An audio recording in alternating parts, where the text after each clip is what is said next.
All right. I know it's a late night, early morning now. I ask that we keep order and decorum in this room. We'll take up Senate Bill 121 by Chairman Morris. Good morning, Chairman. Good morning, which is an odd thing to say right now. Senate Bill 121 is identical to the map that was passed in 2022, which was extensively vetted, as you all know. The chair at the time, Sharon Hewitt, went throughout the state and conducted multiple hearings. And this was the map that we came up with back in 2022 until it was decided to redraw them based upon a lower court ruling, not the higher court ruling, obviously, which ultimately ruled the new map to be unconstitutional. And therefore, here we are, because the Supreme Court of the United States said that the existing map was unconstitutional, and the Western District of Louisiana has ordered that an election cannot be held under those unconstitutional maps. I do have an amendment that I would ask someone to offer to alter this bill a bit, and I'm happy to have that amendment put up on the screen at the appropriate time. Senator Miller for a question. No, Mr. Chairman, I would go ahead and offer up the author's amendments. All right. Senator Chairman Miller offers up a set of amendments. We'll get those passed out.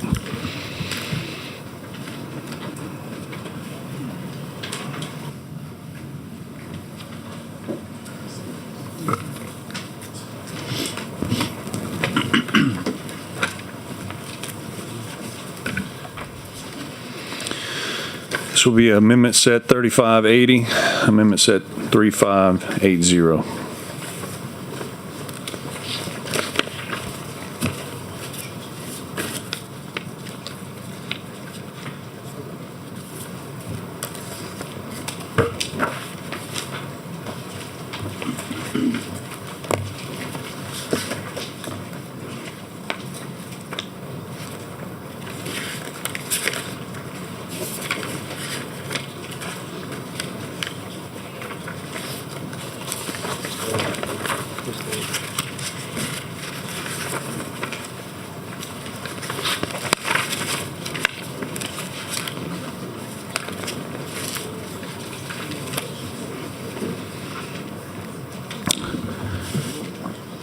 All right, we have those amendment sets out to everyone. Is there an objection to the approval of these amendment sets? I have a question. Madam Pro Temp. So, thank you, Mr. Chairman. Okay, because I'm trying to digest this really quickly. I'm trying to see for myself, where would I be here in EBR Parish? Because we seem to be pretty much cracked up here. So, Look into your zoomed in map, Madam Pro Temp. So, Can you zoom in map? EBR has 2, 3.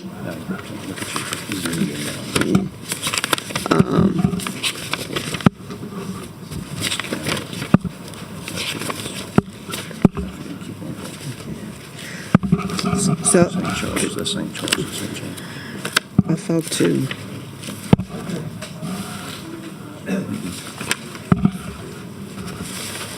Are we on 142? No. It might be in tours, but there's a zoomed in map. Okay. So tell me about East Baton Rouge.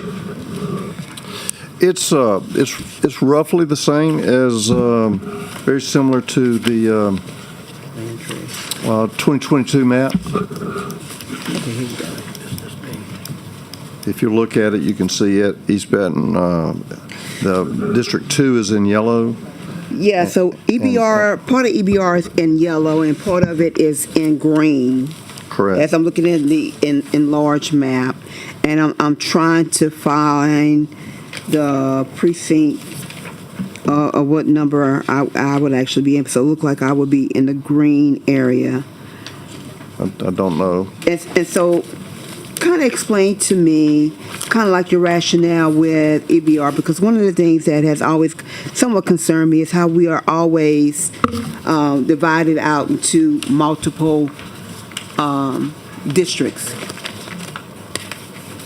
I don't. What's your question? So I say, explain to me the rationale in terms of how this was arrived, especially as it relates to EBR, because we are always divided up into normally multiple districts. Well, first of all, the map of 2022, as I said earlier, was well vetted for months and months, and one of the traditional redistricting principles is maintaining existing district cores, and that's what this does. Existing district cores? Yes. In terms of core values? What No, do you mean? the core physical location of Oh, okay. like there's the Because as I look, number 4 is the western, Yes. northwestern part of the state. 5 is the northeastern and the Florida parishes, which have been a core for quite a number of years. Mm-hmm. And then the coastal. I did one of the things that the amendment does is it provides for 2 coastal districts.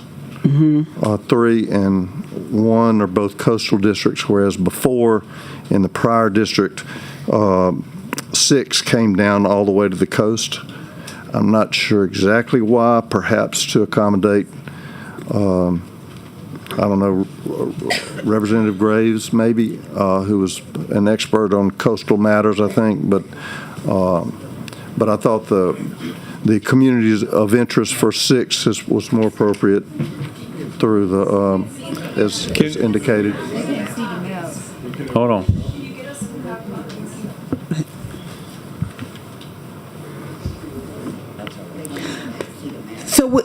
So you were saying something about communities of interest. Right. So this, to me, does not necessarily reflect communities of interest when you have EBR and with West Baton Rouge, but split up because you got a portion of EBR that's actually dividing at this point EBR and West Baton Rouge, but then it loops around and catch another part of EBR and then goes into Livingston along with Ascension Parish.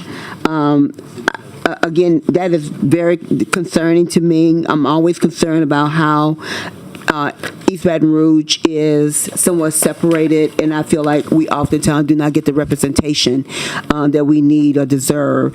So that's always been a very big concern of mine. And while this was a map that was utilized back in 2022 or 2020, you stated, it was not one that I favored at that time either. Thank you. Thank you, Madam Pro Temp. Senator Miller has offered up on the amendment. Senator Jenkins on a question on the amendment. Yeah, thank you, Mr. Chairman. We just received the amendment. So, Senator, help me understand what does the amendment do? What change is brought about in the amendment on your original bill? Because I'm not seeing it yet. It primarily moves District 6 a little further north, and it puts St. Landry Parish in 6, and maybe a little bit of Point Capee, and it eliminates the coastal portion of District 6, and and creates 2 larger geographically along the coastal districts, being 3 and 1. I'm not seeing in the amendment the voting age population by race. So does it remain the same? Does the voting age population by race remain the same as it was in the original bill? I don't know. I don't know. I don't have the racial data. Well, you got racial look at- data in the original bill. The racial, I filed it just like it was before, Right. but it was before Calais came out. okay, so if the amendment did not change that, you got racial data in the bill voting age population. It looks like District 2 would be your district that would provide an opportunity for a candidate of choice. Every district will have can. No, I'm talking about a real opportunity for a candidate of choice. If your voting age population, if the amendment What do you mean a candidate of choice? means an opportunity for a black candidate to get elected. Black candidate can get elected in any one of these districts. Now, but the numbers said in your original bill. I mean, not based on what these numbers are in your original bill. I'm looking at if the amendment didn't change the original bill, you only have District 2 as a district that could possibly really lend itself to a black or a Democrat being elected. You got in District 1, you got 71% voting age population white to really 13 black. In District 3, you got 67 white to 24 black. District 4, you got 59% white to 33% black, 61% to 32% in District 5, and 66 to 23 in District 6. So if those numbers didn't change, this 5-1 map here, I mean, it's nothing more than a political power grab. That's basically what it is, and it's being disguised in a way to cover up a discriminatory practice, you ask me, because you're really diluting voting power with it. If you didn't do anything in this amendment to change those numbers, that's been my concern about Senate Bill 121 all along. And I'm not seeing an amendment where those numbers changed at all. Not sure what your question is, but It was a question in the statement. My question was, what change was made? And I'm not seeing where on voting age population where any change at all was made. well, Are you not the packing, old map, are you not the packing original everybody- bill has St. Landry Parish in District 4. I'm not talking about the This- geography. I'm not talking about the geography. I'm talking about the numbers and opportunity to create a district. You talking about where- race? I'm talking about an opportunity to create a district where a Democrat or black has an opportunity as a candidate to win. I don't see in this bill at all where that exists. Now you disagree. put everybody in one district, which is District 2, and you're tying in the capital area and Orleans area to make that work. You're packing that vote into one area, and you're diluting vote in all the rest of the congressional districts here. Now, do you think that's going to not be challenged? Do you think that's going to be able to stand up to some kind of Yeah, I do think challenge? I think it'll survive a challenge, but On what grounds? You can't dilute minority voting strength. That's still against the rules. I know everybody's talking about race, but you still can't go in and just dilute and intentionally draw a map on the grounds that it's partisan, and at the same time further pursue a discriminatory practice, which is diluting black voting strength in all the rest of these districts. It's a power grab. It's what it is, and it's not. I It's not disagree. allowed. Respectfully, I disagree, but Yeah, and it's not. It's you're just entitled simply, to your opinion. yeah, of it's not course. allowing any kind of proportional representation with numbers that low in all the rest of the districts. So what else does the amendment do? I think I covered the gist of it. It looks very much like the 2022 map. It It moves, as I said before, it moves St. Landry Parish, parts of Point Capee, into District 6, and then just like 2022, Terrebonne is split, except instead of being split into Districts 6, 3, and 1, it's just split into 2 coastal districts, 3 and 1 instead of 3, 6, and 1. What about the registration? Does any of this change the voter registration in the amendment as opposed to the original bill? Voter registration, you mean voting age population, or are you talking about registered voters? Yeah, registered Democrats, registered Republican, registered other. Does this amendment change anything that was in the original bill? Because we're just seeing your I can't amendment. remember, but you can that data, the number of Democrats, number of Republicans, number of other, and voting age population is all on. I guess I don't have the amendment open to the. See what page it's on. Let's take a look and see what did the amendment change any of the registration is what I'm looking to see. Let's see.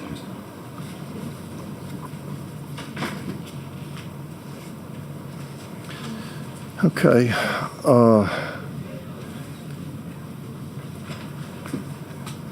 District 1 in the amended version has 438,425 registered voters.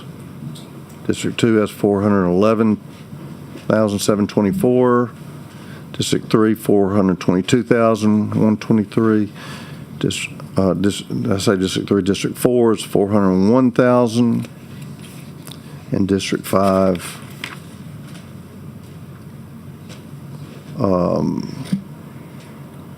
396,000, and District 6, 440,000 registered voters. Okay, let's look at it by party affiliation. Registered Dems in your original bill was 24.3. Registered Republicans was 45.16. You're referring to District 2? This district, What district? I'm looking at numbers in District 1 right now. District 1, okay.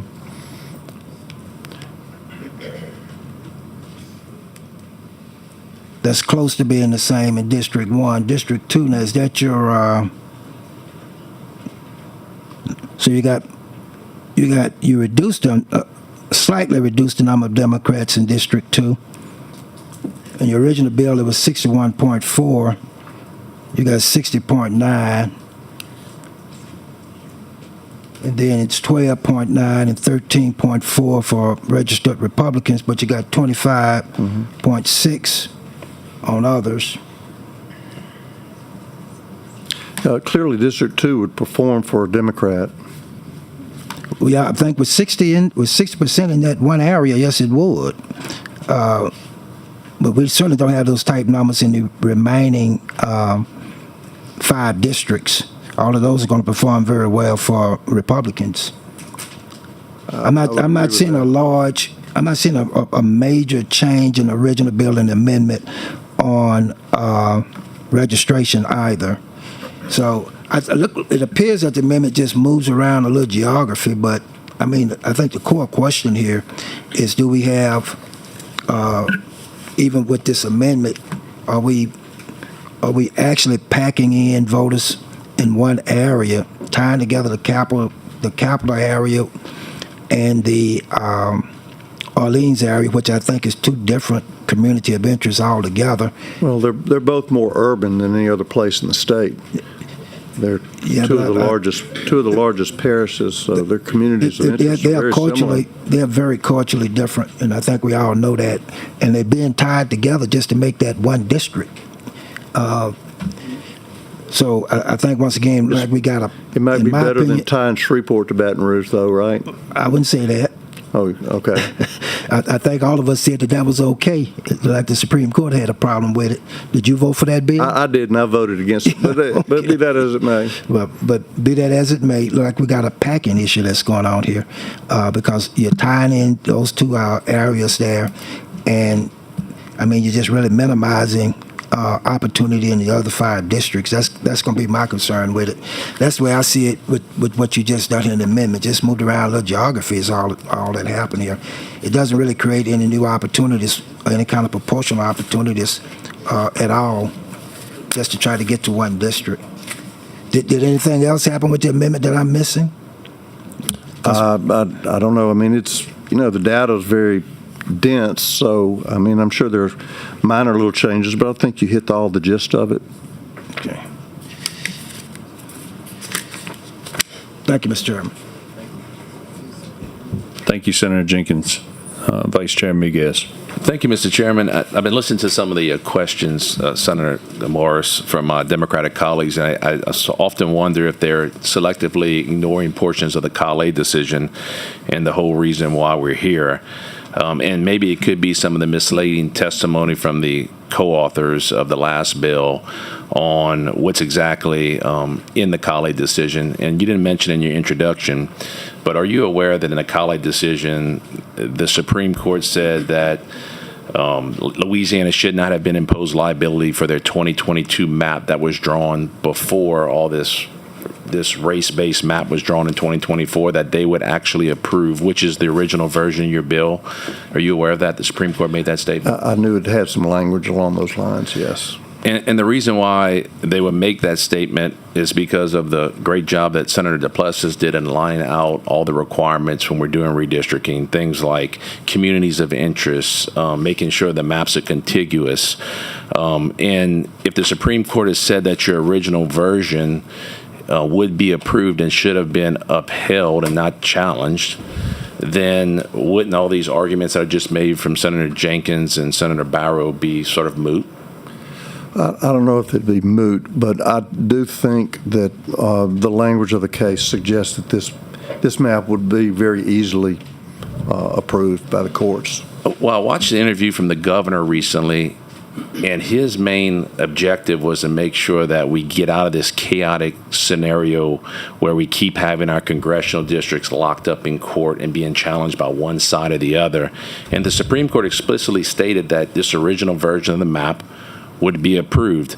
Now, I understand you have some amendments, and we can talk about those in a second, but I just want to sort of take these different questions off the table that somehow your original version of the map would be unconstitutional when the Supreme Court said it clearly is. Yeah, right. I think you're correct. I think it would be easily approved. Now, in your original version, which we know the Supreme Court says is approved, but in your amended version, did you draw a race-neutral map? I didn't really look at race, but I did look at party affiliation and the way these districts traditionally vote, and it is clearly all the districts would perform well for Republicans except for District 2.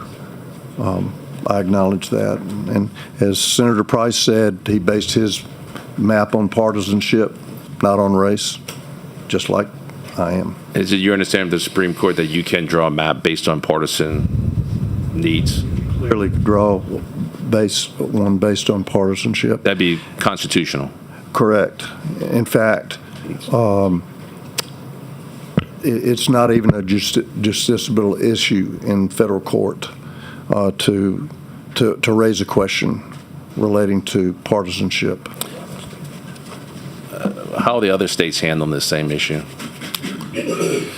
Well, I'm not an expert on every single state, but if you look at, for example, a state like New Hampshire that has, I think, 45% Republicans or that vote Republican registered, but it has 0 Republican congressmen or congresspersons.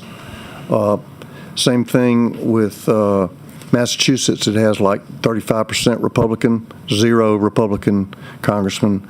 If you look at Maine, also 0 Republican congressmen, even though I think their number of Republicans is in the 40% range, something like that. So, by all accounts, I think this is a fair map, in my opinion. I'm aware in the original map because it seems like it's a spitting image of 2022, correct? That incumbents were protected at that time, or incumbents protected in your amended version. I'm just getting an opportunity to review it. Yeah, I would agree that it does protect incumbents, and we do have some very important incumbents. We have the Speaker of the House of the United States in District 4, and we have the Majority Leader of the United States Congress in District 1. I think that's pretty important. So protecting incumbency and protecting leadership in Congress, it's your understanding that the Supreme Court allows political decisions to be made by the legislature? Absolutely. So far, you're checking all the boxes. And again, you believe that your amended version protects communities of interest and is drawn to in a contiguous manner? I mean, it's contiguous. I appreciate it. That's all the questions I have for now. Thank you, Vice Chair. Senator Miller for a question. Thank you, Mr. Chairman. Senator Morris, in your proposed map in Amendment Set 3580, does this map sort districts based on race? No. Okay. Thank you, Mr. Chairman. Thank you. Thank you, Senator Miller. Senator Miller offered up Amendment Set 3580. There's an objection to Amendment Set 3580. A yes vote will be to approve 3580. The motion was made by Senator Miller to approve them. Objection by Madam Pro Temp Barrow, and Madam Secretary, yes will be approved. No will deny the amendment. Please call the roll. Senator Miguez? Yes. Yes. Senator Barrow? No. No. Senator Duplessis? No. No. Senator Fazy? Yes. Yes. Senator Jenkins? No. Senator Miller? Yes. Yes. Senator Reese? Senator Womack? Yes. Yes. 4 yes, 3 no. Amendment Set 3580 is adopted. Back on the bill. Senator Miller, back on the bill. Yes. Thank you, Mr. Chairman. We have another amendment set similar to that amendment set that was on Senator Price's bill, which is going to be deleting 2029 in 4 spots and replacing, 2029 and inserting 2027 line, page 6, line 20, page 6, line 24, delete 2028 and insert 2026, page 7, line 4, delete 2029, insert 2027, and on page 7, line 6, delete 2029 and insert 2027. That's Amendment Set 3582. All right. Senator Miller has offered up 3582 and made a motion to approve. Is there any objection to that motion? Senator Jenkins on the amendment. Yeah, on the amendment. So this amendment is bringing this forward, so an election could be held on this map during this year, during this term. Is that what this amendment is doing for this midterm? Senator Miller. Yes.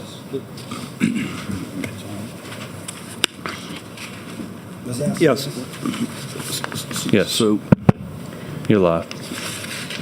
yeah, so on, for example, on page 6, line 24, in that section 5, solely for the purposes of qualifying for election and the conduct of the election of representatives to the United States Congress at the regularly scheduled election for representatives to the Congress in 2028, the provisions of Section 1 of this Act shall become effective upon signature of the governor. So it changes that date to 2026. And then the others are changing in other spots, 2029 to 2027. Senator Miguez, that's noted. Senator Jenkins objected to it. Senator Miguez. Thank you so much. I'm just a little confused. Senator Miller, is this the exact same amendment that was allowed onto the Price bill unanimously by this committee? That would have to be a question for Mr. Plackey. Mr. Plackey, can we pull up the other amendment? Is that exactly the same, or Mr. Tyler? Some of the page number and line numbers are different, but substantively it's the same. Okay, thank you, Mr. Plackey. Senator Vice Chair Miguez. I don't know why we would have an objection, Senator Jenkins, if we had the same amendment put on the other map. It's a different map. Yeah, but you can debate. One map that you want to have an election on this year. Yeah. The other bill gave us. Turn on the mic. Turn on the- Yeah. Hold on. Senator Jenkins. No, it's a different map. You had a 4-2 map that we could have had an election on this year. This is a 5-1 map that you want to have an election on. So I object to that because I object to the map. Vice Chair. So you're okay with on the other map, but not this map? Yeah. Okay. Good for the goose, but not the gander. Yeah. All right. Senator Duplessis on the amendment. Yeah, I just want to make a comment. It's more of sort of a point of order. If a member wants to make an objection, his or her reasons or basis for making an objection is his or her reasons. So I don't think we should be having conversations like that. If he wants to make an objection, that's his right. Okay. All right. So did we vote on this? No, we haven't. Okay. All right. So Senator Miller has offered up Amendment Set 3582 with being an objection by Senator Jenkins. Yes would be to approve the amendment, and no would be to not accept it. So, Madam Secretary, will you please call the roll? Senator Miguez? Yes. Yes. Senator Barrow? No. No. Senator Duplessis? No. Senator Fazy? Yes. Yes. Senator Jenkins? No. Senator Miller? Yes. Yes. Senator Reese? Senator Womack? Yes. Yes. 4 yes, 3 no. The amendment is adopted. Back on the bill. Senator Duplessis for a question on the bill. Thank you, Mr. Chairman. Senator Morris, why are we here? The Supreme Court declared the existing maps unconstitutional, and the Western District of Louisiana ruled that we cannot have an election this fall on the unconstitutional maps. I think that's the gist of it.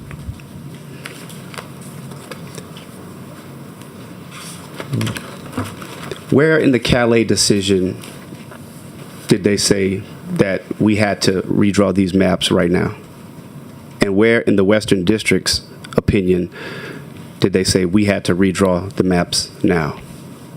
Well, they ordered that we can't hold the election on it. The Western District did. Was that spelled out in the order, or was it just an administrative stay that was issued on the?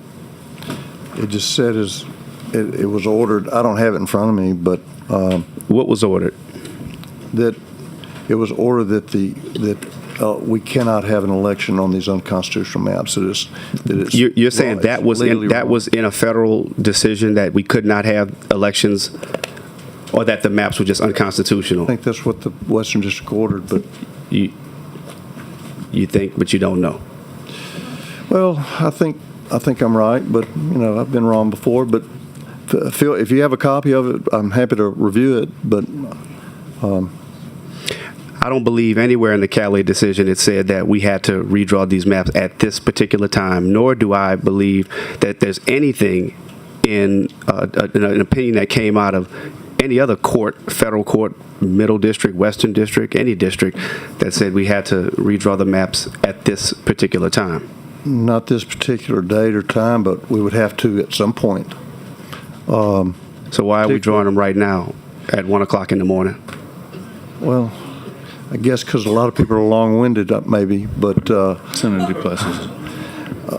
Can you fix Senator? I think it behooves us to go ahead and get them redrawn so we can have elections this fall. So Okay. I think sooner This the fall? better. Senator Duplessis, can we have it? Just give it a second. Just noticed it.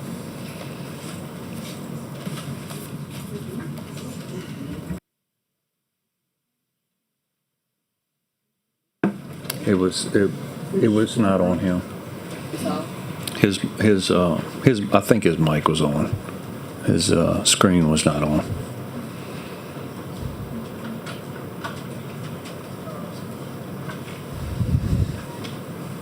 Is your mic still on? Mic's not on. No, they killed it.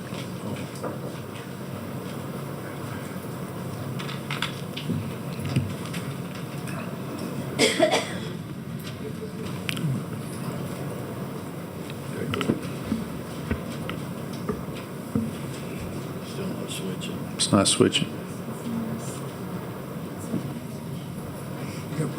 Yeah, we got problems.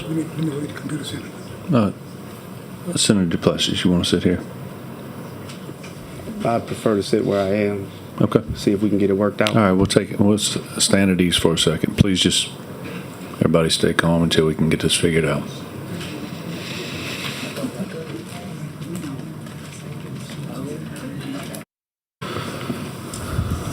Are we live? All right.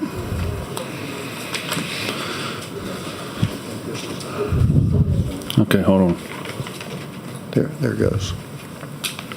Are we live?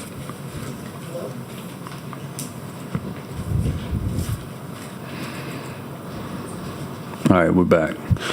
May 13th, 1:18 p.m. We had a technical difficulty. We do have a quorum. Everybody's here. AM. I'm sorry. Yeah. 1:19 a.m. for the record. We were in discussion with Senator Duplessis. Senator Duplessis. All right, now we got it. Thank you, Chairman. We just had a little technical difficulty, so I would just like to walk through just really briefly what we just recapped on the Calais decision in terms of why we're here, or why you, Senator Morris, believe we're here tonight, and because you believe we're following the law based upon what was ordered in Calais, correct? I think the Calais decision ruled that the existing maps are unconstitutional.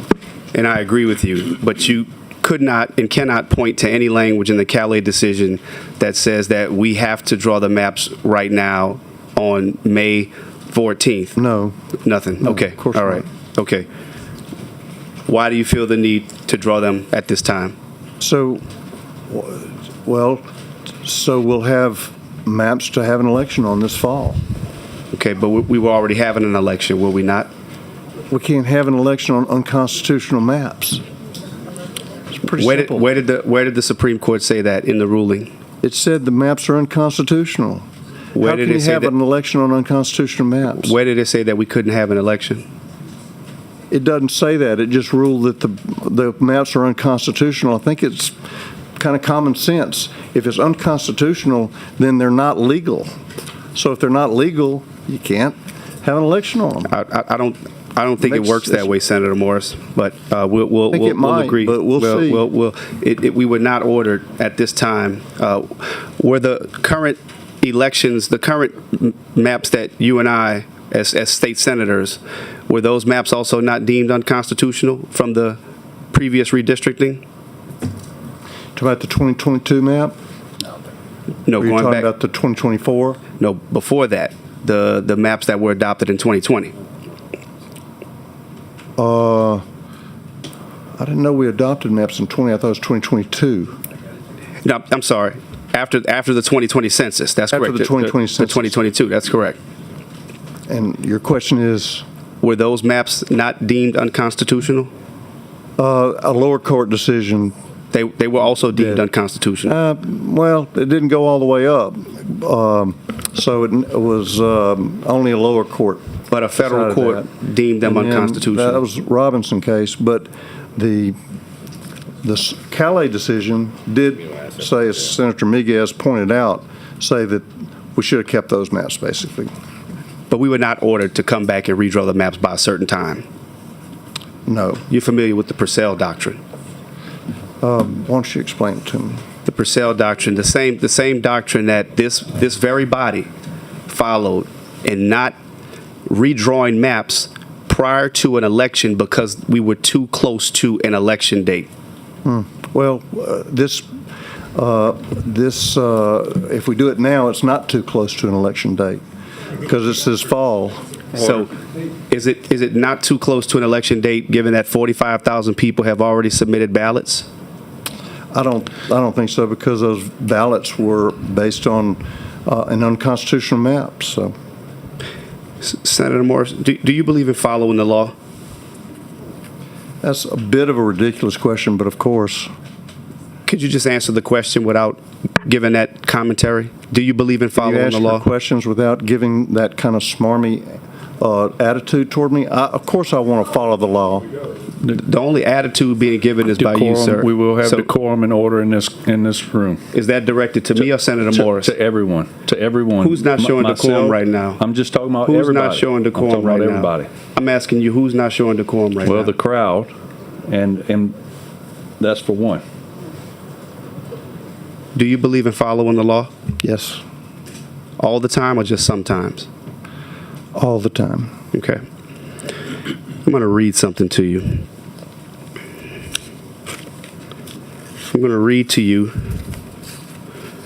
Revised Statute 18401.3. This is a provision in the law that the governor cited along with the Secretary of State to declare a state of emergency and suspend the election.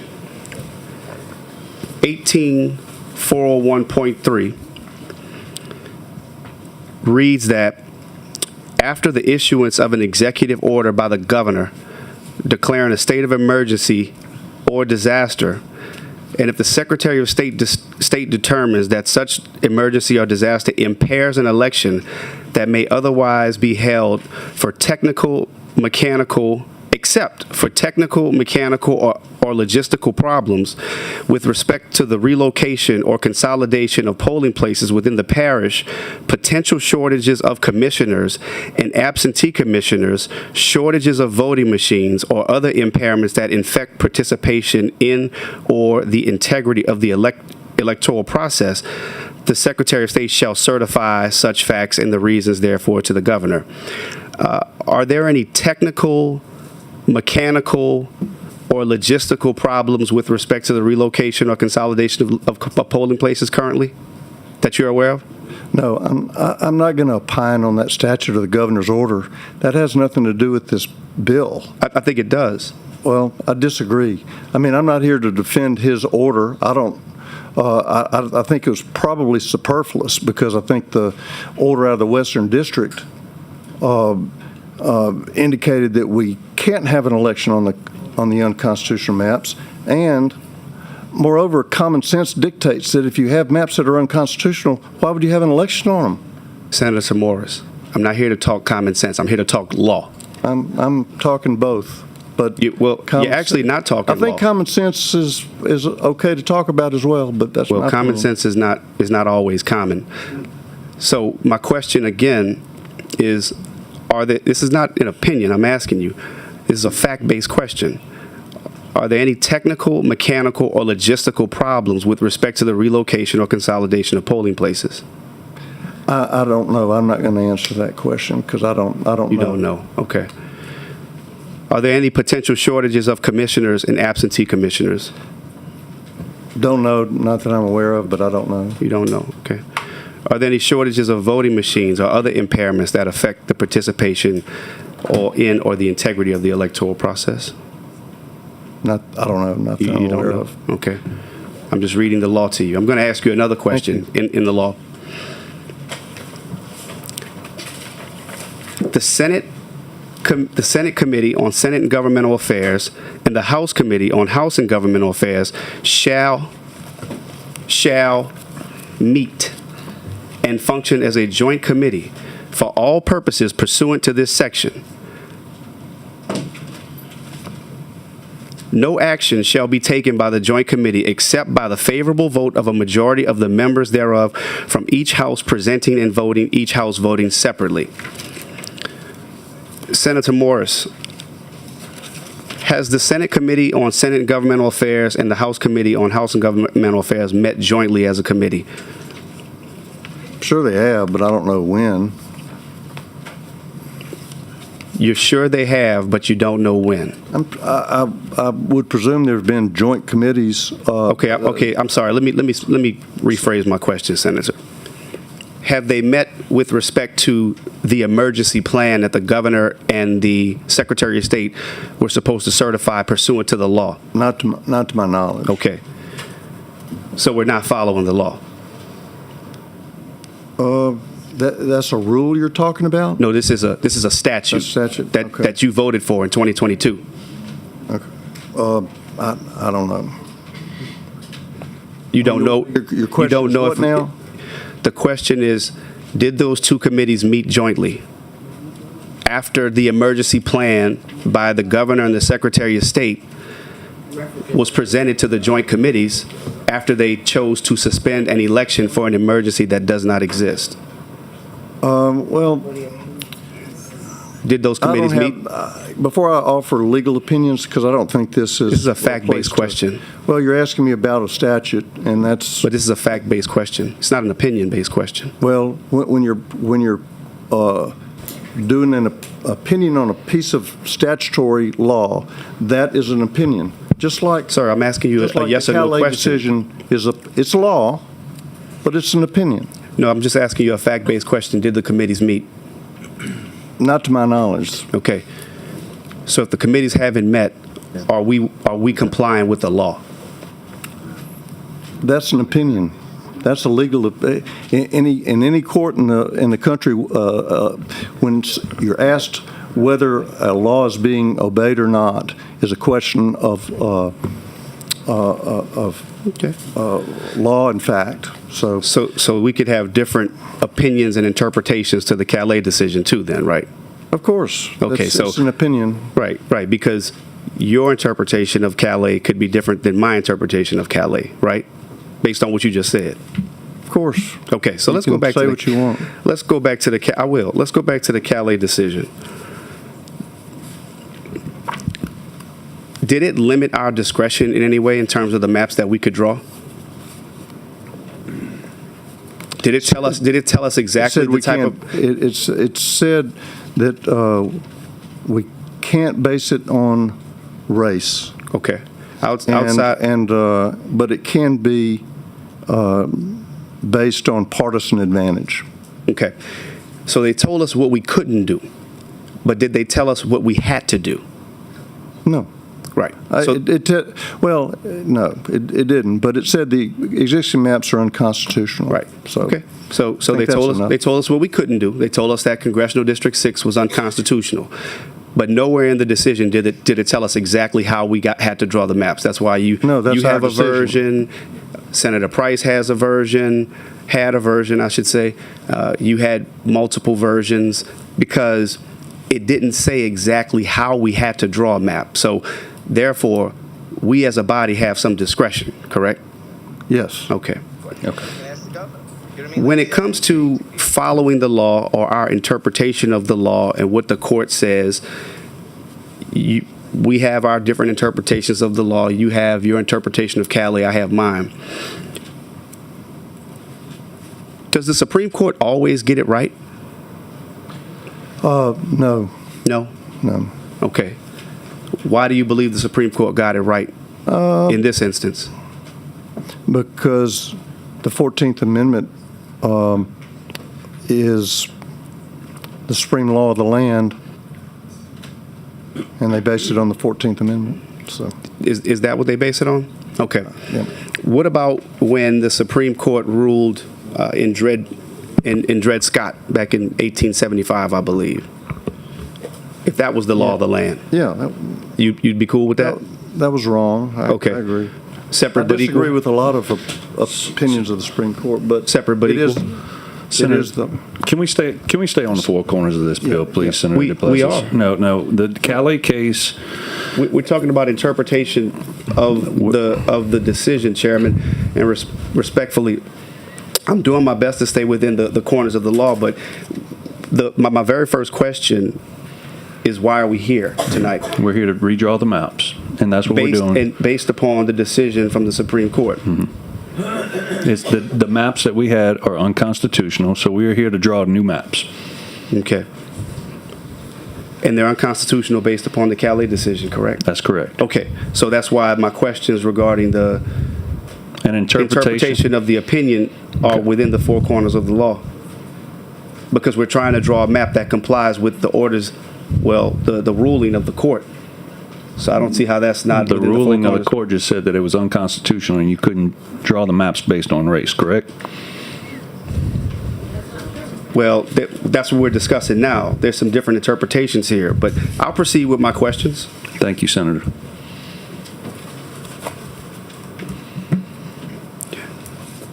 Senator Morris, I'd like to read to you a provision, well, not a provision, a portion of a dissent, if you don't mind. This is a line from the dissent of Justice Jackson, where she says that a state should not be permitted to use partisanship as a proxy for race in order to evade accountability under the Voting Rights Act. A state should not be permitted to use partisanship as a proxy for race in order to evade accountability under the Voting Rights Act. We've heard a lot of testimony tonight. There's been a lot of discussions around race and this ruling from Calais saying that we can't consider race. You've said repeatedly that your map is based upon political party. Is that a proxy for evading race, but it's just No. another way to try to get to the same outcome? No. It's not. But doesn't it diminish and dilute the voices and representation of minorities, the same people No. who, for why the protection was put in No. place back in the 1960s? No. It doesn't? No, they can still vote. All minorities can vote. So Nobody's taking away the right to vote. Section 2 of the Voting Rights Act, Senator Morris, wasn't about just simply having the right to vote, was it not? It was about giving voters the opportunity to select candidates of their choosing, correct? And they still can, yes. Well, let's get to that. Let's talk a little bit about that when you say they still can. Do you believe racism still exists in America? That has nothing to do with this bill. I'm not going to go there. Why does it not have anything to do with the bill? It's because you're not asking about the bill. You're asking about social matters. That has nothing to do with this bill. So, representation in Congress has. You're saying because I'm asking about social matters, that has nothing to do with representation in Congress? I didn't say that. You said I'm asking about social matters. You are. You said, do I believe there's racism in America? That has nothing to do with this bill. That's my beliefs on that are irrelevant to this bill. I'll answer any question you want about the bill. Do we live in a post-racial society? I'm not gonna answer those kind of questions. I'm asking that we stay on the four corners of the bill, Senator Duplessis. If I can continue with my questions, you'll see why my questions are within the four corners. I'm asking that you stay on the four corners of the bill, please. Okay. Does your bill reduce black political representation? No. Prove it. Everybody will still have the right to vote. They can vote for the candidate of their choice. So my question was on representation, not the right to vote. Does your bill How reduce representatives black are elected by political votes. representation? That's a question that's squarely within the four corners of your bill. So could you repeat it? Does your bill reduce black political representation? No. Senator Duplessis, we're about to go at ease. It does not? Senator No. Duplessis, we're about to go at ease.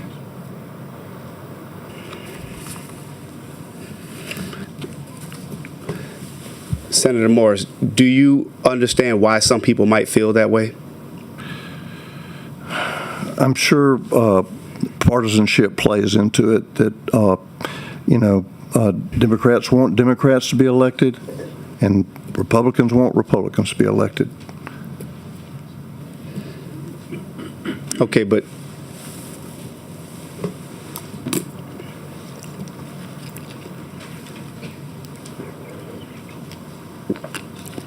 let's talk about political power and supermajority control. What party is currently in the governor's mansion? Let me think. Oh, Republican. What party currently has the supermajority in this Louisiana legislature? Republican. Which political party controls every statewide office in the state of Louisiana? Republican. Senator Plessis, I'm going to question you on these questions. What does this have to do with these maps? It's congressional maps. It has nothing to do with the congressional maps. My next question was on the congressional delegation. Please stay on the bill, Senator Plessis. I'm doing my best, but every time I ask a question, you interrupt me. Do we need to take an ease if I keep on interrupting? I would like to have a discussion with Senator Morris about the bill. About the bill. Senator Morris, who has the majority of representation? Which political party has the majority of representation in Congress in the state of Louisiana? Republican. Republicans. By what majority? By what number? What are you talking about? How many Republicans are currently in Congress versus Democrats in Louisiana? Oh, it's 4 Republicans and 2 Democrats. So that's right double. now. That's double, right? Yes. Okay. So I'm trying to get to the motivations and the need for expanding Republican power even further, right? Because that's what your bill is aimed at doing, because that's what you said. So we are within the corners of the bill when I ask you these questions. At what point is political power enough when you have all of those offices that I just named, including double the amount of representation in Congress? At what point is it enough? I don't understand what that means. What is the purpose and the need to expand Republican power even further?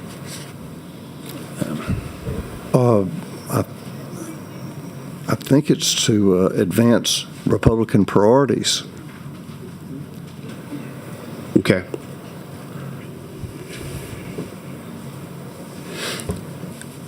I want to understand how your bill will help Louisiana move forward. How will your bill make Louisiana a better state? Well, first of all, it will allow us to have an election based on constitutional maps, which I think will help the state.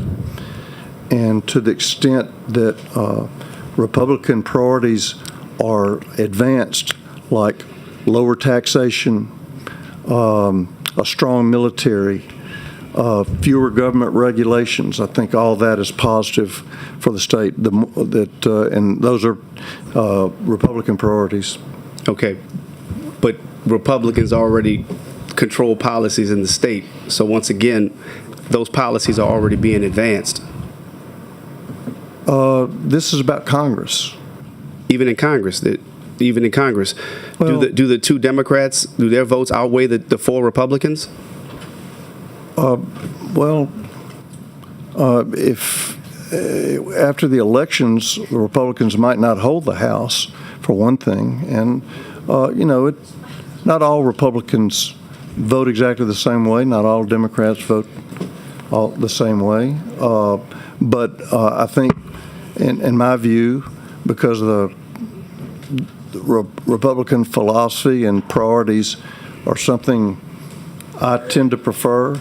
I think the more Republicans you have in Congress, the more those priorities will be advanced, and I think that's better for the country. Okay, so you just said you don't know if Republicans are going to win, and they might not. Why not? Why won't they win if you have the best policies? But the electorate changes quite a bit, as you know. Okay. And so sometimes Republicans win, sometimes the Democrats. So this isn't so much about Louisiana as this is more about national politics. Well, the national government affects what happens in Louisiana in a significant way. We have the Speaker of the House from Louisiana. We have the Majority Leader from Louisiana. But we need more Republican influence out of Louisiana. Well, I think that would be much better, yeah. Even more. Yeah. You think it would be much better? Maybe 70% be good. Okay. Okay. Did you hear any of the testimony in support of Senator Price's bill? I heard some of it, but not all of it. Okay. Of all the people that came to testify, and I don't know how many cards there are in favor, or I guess we'll get to that later, but this is about representation and making sure everybody has a voice at the table. And I'm just still trying to understand how this maximizing partisan advantage moves our state forward. When you just said that Republicans are probably going to not win. I didn't say that. I don't know if they are or not. All right. But it's close, for Okay. sure. Okay.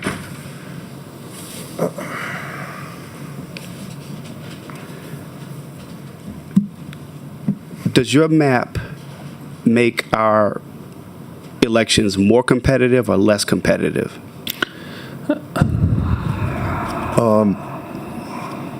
I think they're always going to be competitive, although, we have some very popular people in Congress, like Representative Johnson and Representative Scalise. So I can't imagine anybody's going to challenge them, but anybody can run if they want.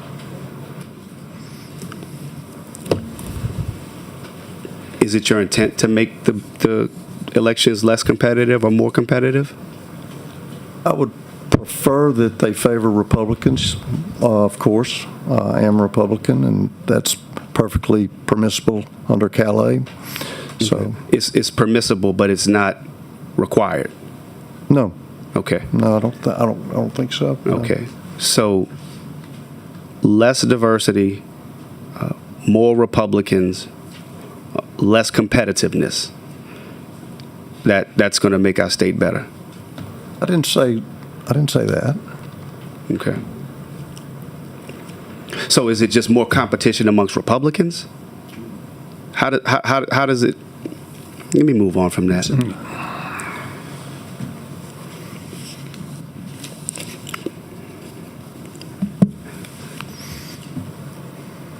The number of people who've shown up to testify here, since you've been serving in the legislature, have you seen this type of turnout for any bills that you've authored throughout your time here in the legislature? That I've authored, no. Okay. Why are so many people here at 1:45 in the morning, in your belief, in your opinion? I don't know what that has to do with the bill, why people are here. That's irrelevant to the bill. I think it has everything to do with the bill, Senator. Respectfully. Well, respectfully, ask them why they're here. No, sir. I mean, No, I you're think the author of the I bill. could speculate on why so many people are here, but that's irrelevant to whether Senator the Morris. bill should Senator. pass or not. Senator Morris, we want decorum. We talk about respect. I'm sitting in this seat right now because of something that happened in the last meeting where I was not on this committee. And I'm really trying.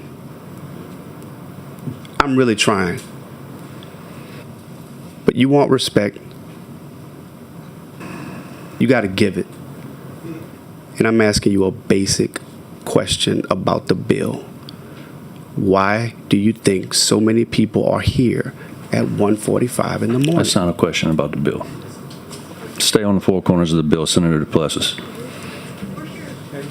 You can ask that when they come to testify, you can ask them. I plan to. Okay. I'll give my reason and my basis for why I think people are here. because people feel like something's being taken from them. People feel like they're being violated. People feel like your bill is rolling this state back at least 6 decades. And people are hurt. People are angry. People are frustrated.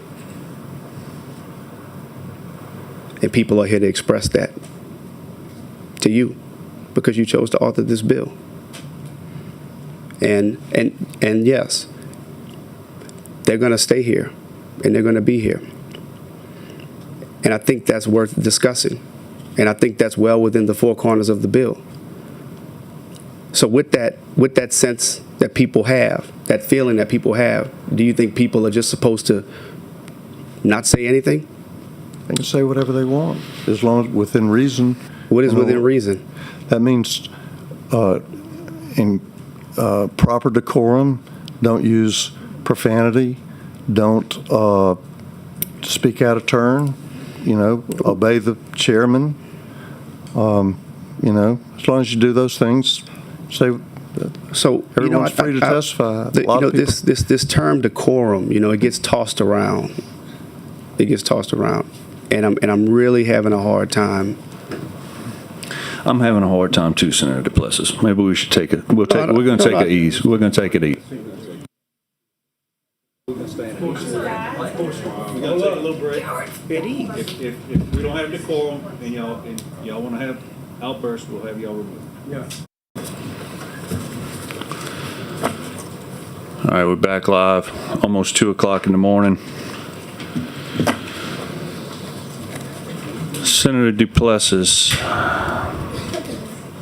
you have the mic. Senator Morris, going back to the bill, my understanding of why you drew and presented us with the bill that you presented us with is because of the Calais decision and your interpretation of it, and because you want to expand Republican representation in Congress. Is that correct? Correct. Okay. How many Republicans are registered in this state? Yeah. I don't know. You don't know? How many Democrats are registered in this state? I don't know. It's roughly a third Republican, third Democrat, and a third independents or no party, I think, something like that. There might be a few more Democrats than Republicans. Okay. Do you need time to look at your phone while? Because if you need time, okay. No, I'm just listening. Okay. Because we're talking about decorum and respect, and I don't know. I wouldn't be sitting at the table if I was presenting a bill talking to a senator while looking at my phone. I've got the. That's why I'm asking if you need time. I've got language here in case you ask about the order from the Western District that said that the permanent injunction issued by this court prohibiting the state of Louisiana from using SB 8's map of congressional districts for any election remains in effect, close quote. But right. But it did. There's a permanent injunction in place. But yeah, but it did not speak to an election not being able to go forward, correct? That's what an injunction is, prohibiting the state of Louisiana from using the map. SB Senate Bill 8. Well, that's just not true. Okay, and I guess the courts are going to have to make that determination. But let's just go back. Let's go back to the statistics. Which party in the state of Louisiana has more registered voters in the state of Louisiana? I think Democrats historically have a few more than the Republicans, but I really don't know exactly. So does your proposed map in Senate Bill 121, is that a fair representation of the state of Louisiana? Yeah, everybody gets to vote under this map. Right, everybody gets to vote, but does everybody get to elect someone who's going to represent their interests? Some people win, some people lose. But no one gets to demand that they get the candidate they want to win, but they get to vote. And if their candidate doesn't win, they lose. Right. But do they even have a shot? Do they even have a chance? Who? The people whose political power you are weakening. Those people. Yeah, they have a chance. Under your maps, Democrats have a chance? It's not as good a chance as Republicans under most of the So you're making it districts. harder for people who have democratic values, interests, white or black, Asian, Hispanic. You're making it harder for them to have representation. They have representation, but it won't be their candidate of choice. They're still I'm represented. sorry, let me rephrase the question. You're making it harder for Democrats and people who want to elect Democrats, harder for them to have representation that represents their interests. I think they probably do represent their interests. Like, for example, Mike Johnson is in the 4th District. He works with Democrats and Republicans. He helps all people who are in his district. Now, will he advance a policy that Democrats tend to like less than what Republicans tend to like? Of course, but he still represents them all. He still helps bring projects to his district that benefit everybody. Did Speaker Mike Johnson vote for the infrastructure bill? I don't, what bill was that? I don't know. I don't know what it has to do with this bill, but. Well, we were talking about interests. We're talking about leadership, and we're talking about representation.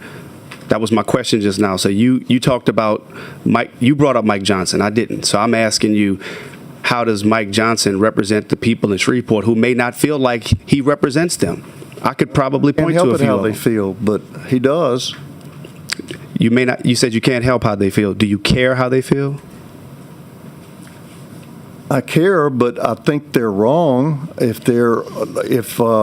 think Mike Johnson's an amazing, brilliant representative, and if they don't like him or care for him, I can't help that. Okay. And I'm sorry if they feel bad about it, but I think he's advancing the right policies for the United States of America. It's my opinion. Okay. You believe everybody should share your opinion? What does that have to do with the bill? We're talking about representation. Everybody doesn't always share my opinion. I would like for everybody to share my opinion, but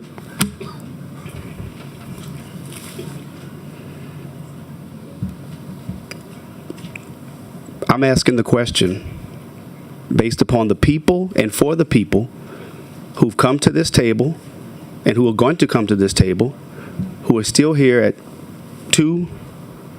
What are we at? My watch is dead now. 2:10, 2:05 in the morning.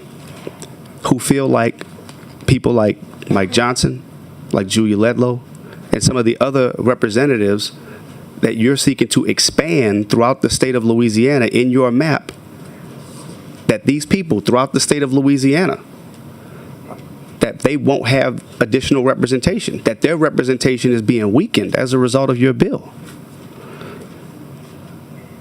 so Do you not believe that diverse viewpoints are a good thing? diverse viewpoints are fine. Not fine enough.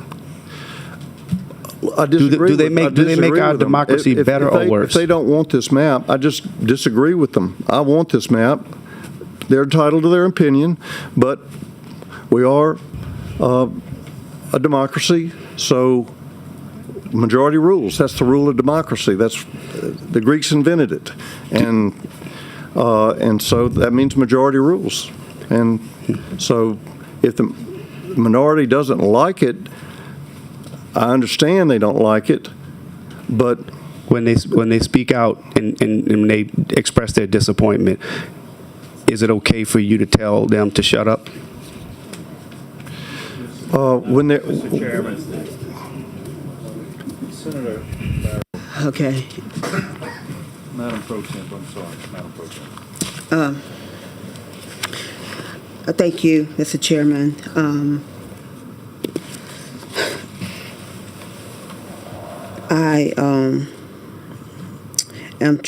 looking at matters here in the ruling from the Kelly case.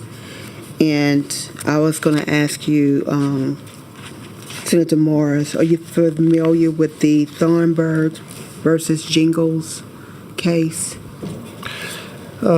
Somewhat. It's a very complicated case, but I'm a little bit familiar with it. Because they reference it a lot in the Calais case, and they talk about the things that should be a part of the decision-making, such as communities of interest, compactness, if it's contiguous. And so as I look at your map, it has that same kind of design. I'm trying to find it now. I feel like we have papers all over the place now. With the little snake design going down in it. Well, it's not up now.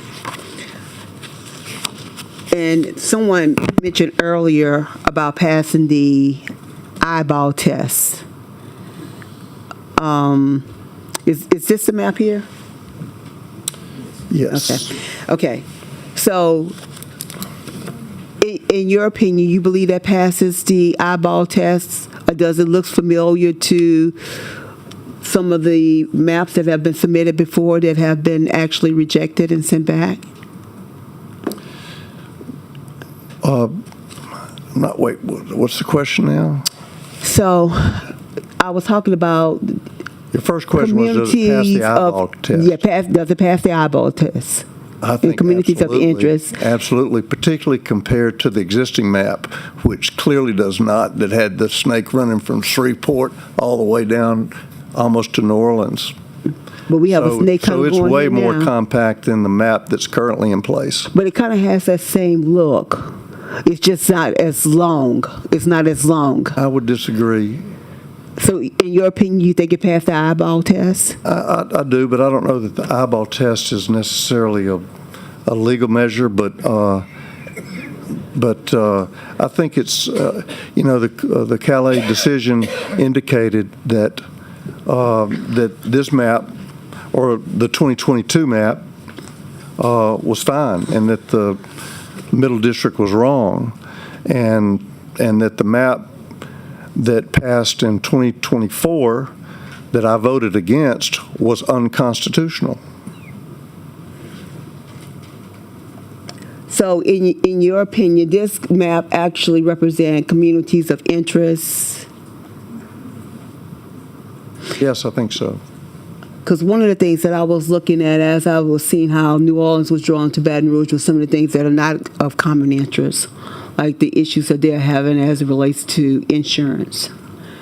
It's not the same issues that Baton Rouge has, because we have multiple options as it relates to insurance companies. I'm just using that as an example in terms of areas of interest. Well, insurance rates are, if we're going to talk about that, are determined by the three zones, right? Mm-hmm. And the northern, the middle, and the southern. And New Orleans and Baton Rouge are both in the southern portion, so they pay similar rates. No. Whereas people in North Louisiana pay less because they're not in the hurricane zone. They're not in the southern zone.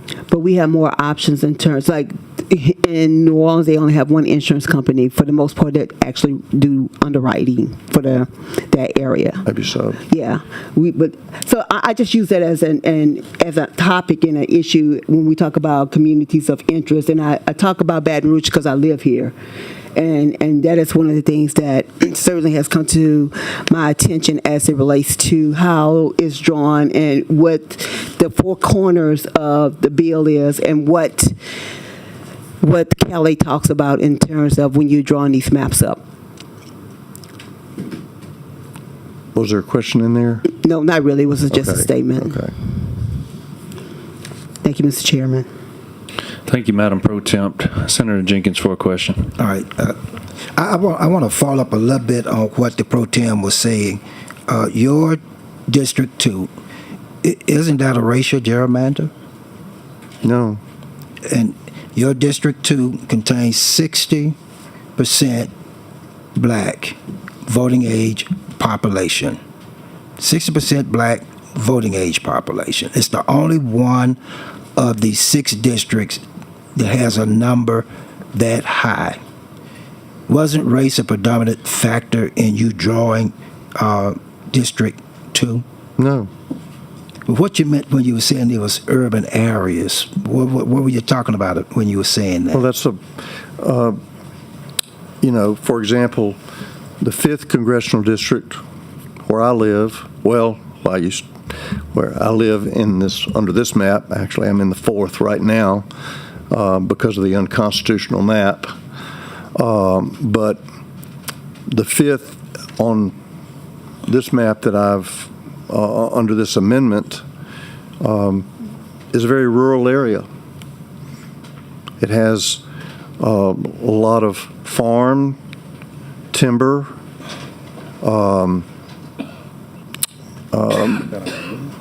people with rural backgrounds, and so that is a community of interest. Whereas East Baton Rouge Parish is our largest parish. Orleans Parish is our 3rd largest parish. Are you suggesting, Senator, not to cut you off, are you suggesting to this committee that you could not create 2 districts that would contain better than 50% black voting age population? That would be unconstitutional to base it on race. No, I said I'm not basing it on race. That was your question. I'm saying, listen, let me finish the question, because here's what I'm saying. That gerrymandering issue goes both ways. You can't draw a white district by using racial gerrymandering either. You don't have, according to your own statistics, you don't have another district anywhere in the geography of Louisiana that's got 60% black voting age population. You don't have another one in there. And these are your numbers, am I right? You're familiar with your statistics. This is the only district that has that high level of black voting age population. And that's why I'm saying it's a racial gerrymander. The pro tem was asking you about even the shape of the shape or compactness of it. This is the same kind of little straggly districts where you tie a lot of black folks up together in the same district that has been getting us in trouble time and time again. Isn't that similar to what we just had? I know you talk about the one from Shreveport to Baton Rouge with the line and the slash coming all the way through. It's just the same thing. We're just a little lower down in the south. We starting up in Baton Rouge, coming down in Orleans. Then it's all wrapped around by some other parishes, Livingston and Iberville. I mean, isn't this the same kind of map that has given us trouble time and time again, based upon the fact that they say you're relying too heavily upon race? Don't you see that being the same legal question that's going to come up with this map? No, because the Calais decision indicated that this map, or not, if not the amended map, but the original bill 121 was fine. I'm going to say again, this is the same kind of map that keeps getting us in trouble, that we are about to try to move forward with. Same kind of shape, same kind of packed up area with black voters in it.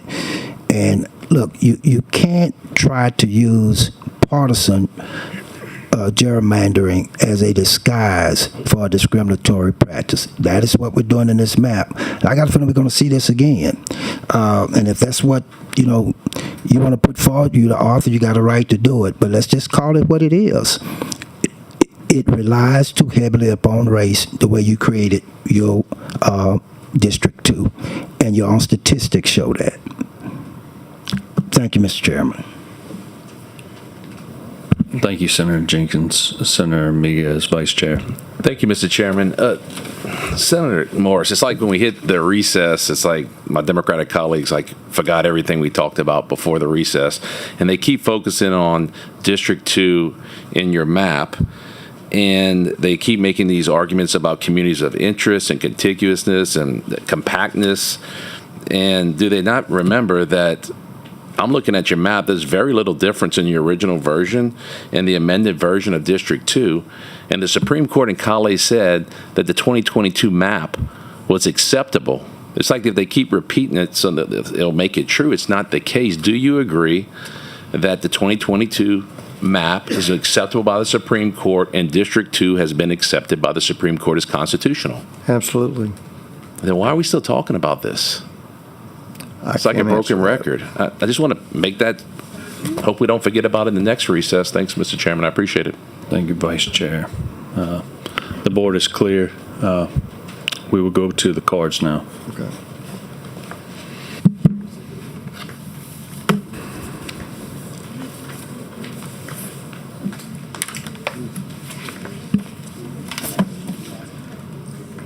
You can offer your amendment up if you want. You can offer your amendment up if you want. I do. Okay. All right. Before we start taking testimony? Yes, we can. Yeah. Madam Pro Temp.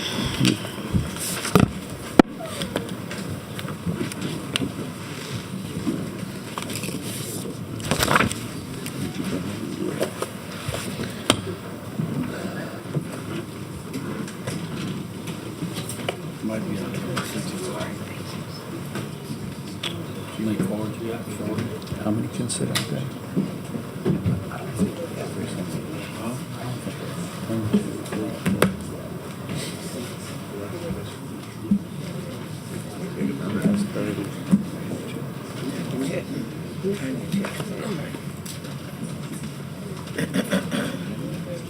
Yeah.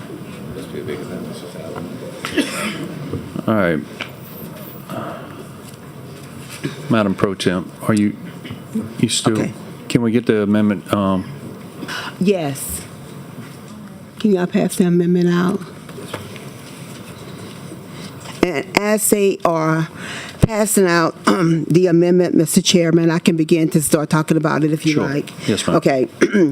Members, I have actually created a map that I believe actually falls within the four corners of the Calais ruling, that actually draws a map that is more contiguous, that it does have more communities of interest, that it does actually follow what would be given an opportunity, given at least two opportunity communities, and possibly even a third.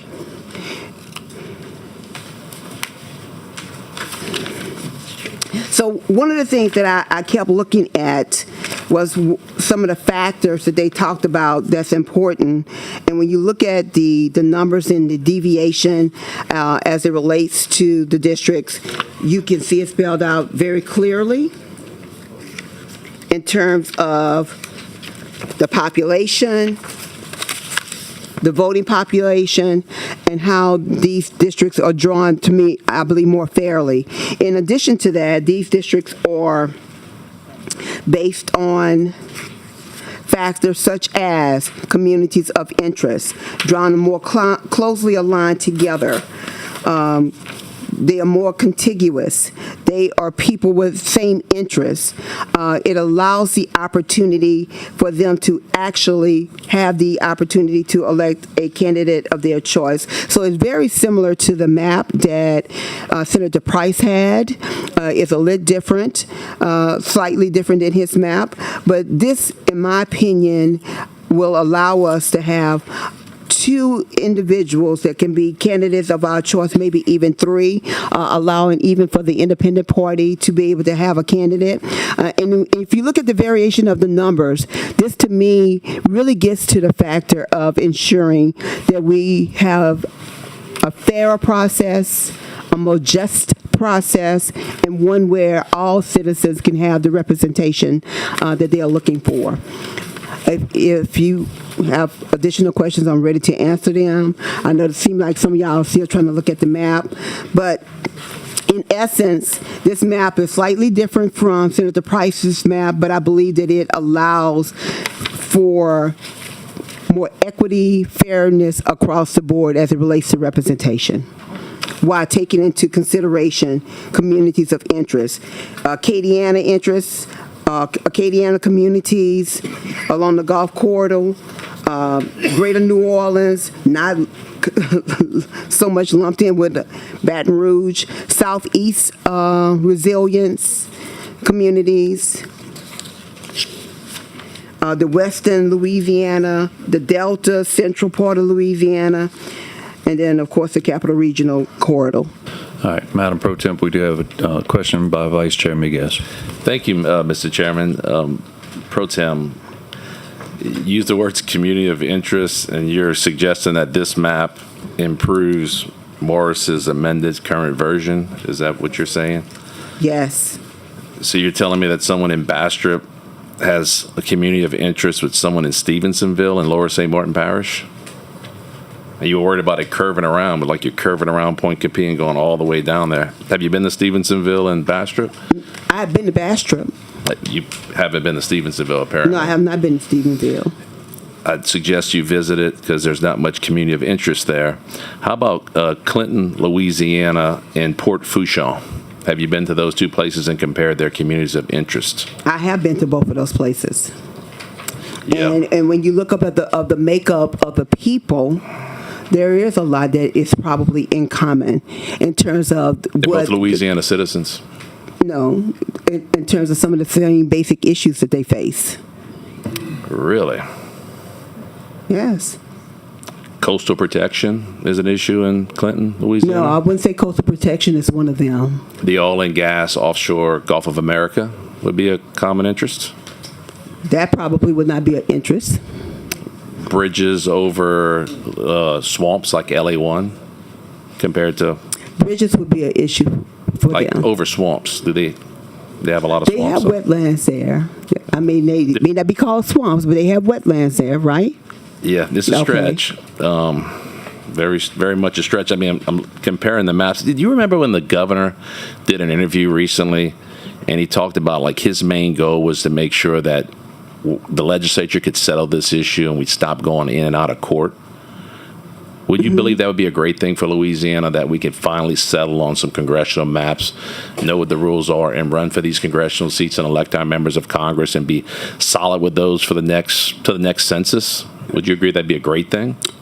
I absolutely do believe it would be a great thing, but I would also say that the last maps that we sent up, the governor was in support of, correct? And they defended those maps. He was in support right? of the previous maps too. So you're only taking a portion of history, and you're forgetting about the Khalid case. I'm not taking a portion of history. Yes, you're only going back to the part you want to hear about in 2024, but you're forgetting about. No. You asked me a question, and I answered that question. Yes, but what I'm telling you is you're forgetting about 2022, and last week or the week before his decision in Calais, where the court came out and said that it was basically unjust and it was a violation of the Voters' Rights Act, the 2024 map, because it was based on race, and they threw it out and became it unconstitutional. That's the reason why we're here. But they made a statement, and I brought it up multiple times, that the 2022 version, which is Senator Morris's original version, would be upheld by the courts. And they weigh things like community of interest, contiguous, whether it was race neutral, whether protecting incumbencies. And they went through it all, and they said that was an acceptable map. So the debate that we're having here today is whether the amended version of Senator Morris's bill would still fall within those same guidelines. But when you offer something like this and try to tell me you're worried about communities of interest in a map that the Supreme Court said was okay, and you're going from Bastrop to Stevensonville and from Clinton to Port Fourchon, I just think your argument doesn't hold weight. I just don't think it's an acceptable map, and it doesn't meet the credentials of what the Supreme Court would test this map, and Let me answer your question. Well, you can't ask me any questions, No, I but you said let can make me some answer statements. your question. You asked me a question, right? Yes. Yes. I'm pointing So- out the problems with your map. But you asked me a question, and I want to answer your question. Because you asked me, would I agree that the governor had made a comment that we should not, he would be glad when we get to a point where we are not having to go back before the court with our maps along that line, correct? That was a question to me. Yeah, he just wants No, us no, to get out of I'm- court yeah, completely. yeah. That's right. He wants us to Okay. be settled with it finally So once he and for wants to all. be settled with it once and for all.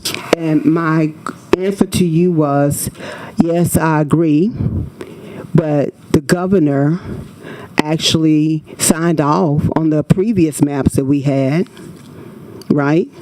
And actually argued for those. So that was the question you asked me. Now, as to going back to... But the would courts you- did say that that was held unconstitutional and a violation of the Voting Rights Act because it was written based on race. So we have to, forget about that map. We got to go back to 2022. Yeah, that's what they said, and that's what we're doing now. But you asked me a question, so I'm answering the question. So yes, I agree. That's A, number one. I answered the question, and then I said that the governor, along with our attorney general, actually defended that particular map. So we're back at the drawing board. Now, how we actually decide on what we believe will be something that will fall within the lines of the courts, that's what we're debating right now. And I'm saying that the map that I have can actually do that. And mine is not based on race. It is based on party affiliation. But at the same time, race can still be used as a factor. We cannot, Kelly did not say we could not use race. But I am not using race. I'm just using party. Using race a little bit in your decision making for this map? No. You just said you. I said that they said that in the Kelly decision, they did not say that race could not be a factor. It could not be a sole factor. It needs to. Your map needs to be written race neutral. It doesn't sound like from your answers it's written race neutral. It's like kind of neutral. Mine is partisanship. Not from the previous testimony just 30 seconds ago. That's not what I said. You're using race partly, is what you're saying, I not said completely. in the Kelly ruling, race cannot be the sole factor. But they did not say we could not use race. I did not say I was using race. My maps is really purely drawn on partisanship, which then why I said could create a third seat, a third opportunity. Based on what? To help Democrats get elected? No, not just Democrats. It can help independents get elected. I just don't know why you would want to take that kind of risk when you've got a version on the table, in the original or the amended version, which is close to what the Supreme Court's already accepted. I mean, we've been through a lot, President Pro Tem, in and out of court. We know these maps have been accepted by the Supreme Court. Why don't we just go with a version of this and just debate within where we know the courts will accept it? Well, this is kind of giving people an opportunity to elect a candidate of their choice, so they will have that opportunity. I just think you're risking us and going in and out of court for the next decade, and that's just not something I don't think anyone in the legislature is interested in doing. But I appreciate your amendments, but I just don't think they're going to work for the goal we're trying to achieve this session. Appreciate it. Thank you. Thank you, Vice Chair. Senator Miller for a question.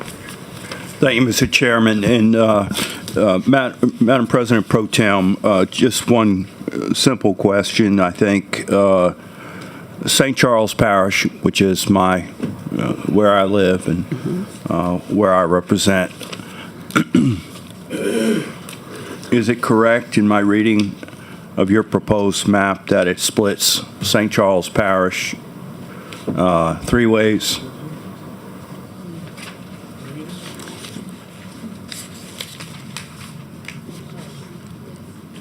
So make sure that I'm looking at that right. Is that going to be, I have it being here 2, right?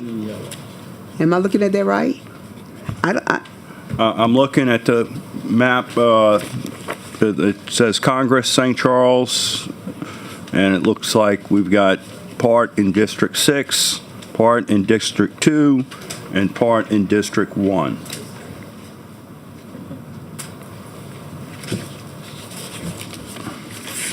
That's the second to last page on the handout. The map, which is the inset, which is the second to last page on your So what's your question again? The question is, am I correct that your proposed map splits my home parish, St. Charles Parish, into between 3 different congressional districts. It looked like it is. It does. All right. Thank you. Okay. Thank you, Mr. Chairman. Thank you, Senator Miller. Senator Duplessis for a question. Thank you, Mr. Chairman. Senator Barrow, I'm looking at your amendment and I'm comparing it to Senator Morris's bill, and I'm looking specifically at St. Charles Parish. Do you have Senator Morris's bill in front of you? I do not. Okay, all right. So it may be a little difficult for you to answer this question, but I guess I would just like to draw your attention to the fact that in Senator Morris's map, St. Charles Parish is also split right down the middle. And while it may not be in 3 districts, from what I'm looking at, unless I'm looking at the wrong map, in Senator Morris's map, St. Charles Parish absolutely appears to be split. Now, we believe in the basics principles of redistricting, which is fewer split Right. precincts, more compactness, more contiguity, communities of interest. In our debates around redistricting over the years, we've heard a lot of arguments that you could flip on either side, which is that if a parish is split, that means that they could have multiple representatives in Congress as opposed to just Right. one. We've seen that right in the parish in which you live, which is That's East right. Baton Rouge. Is that That's correct? right. Absolutely. All right, you represent East Baton Rouge. That's okay, right. so while we make our best efforts to reduce the number of split parishes, that doesn't make a map fatal, does it? No, it doesn't. Thank you. No, it doesn't.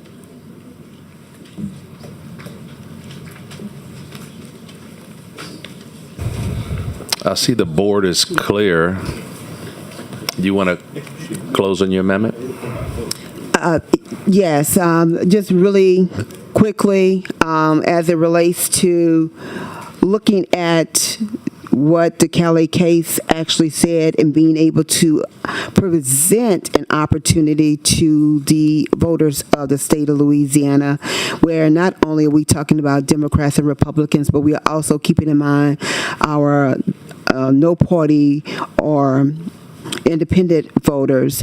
We are giving them also an opportunity to be able to weigh in very heavily in this particular map. And with that, I would ask that you guys vote favorably on this amendment. I will move favorably on this amendment.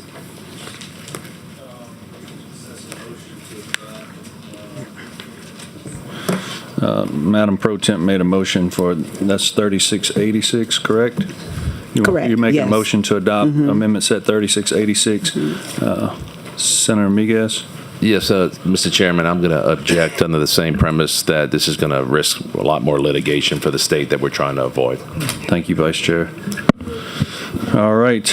A yes will adopt the amendment, and a no will deny the amendment.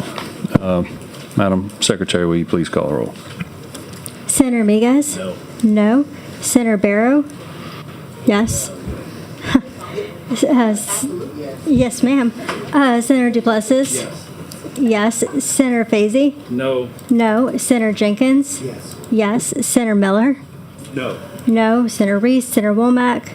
No. No. We have 3 yes and 4 no. The noes have it. That amendment set does not pass. All right, we will go on to the red cards. All right, for those listening, I think we have. Can I just Senator ask Duplessis. a question, Senator, just on, were there no green cards in support? Okay, just was wondering. Thank you. Thank you, Senator Duplessis. We will go on, no green cards. We will go into the red cards. It is getting late. 3 minutes. You have 3 minutes. It's either Josiah or Josiah. I'm sorry, Bell. Josiah. All right.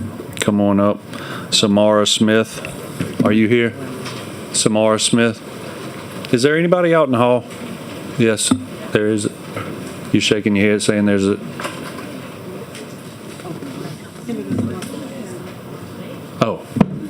You want to come on up? Karen Carter Peterson. Did y'all say it?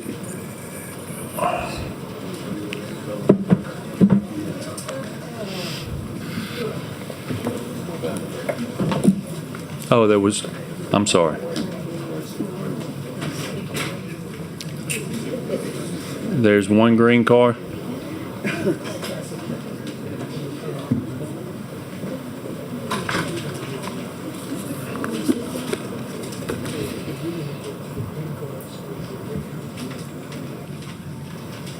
Mr. Brennan, are you wanting to testify? All right. Come on up to the table, please.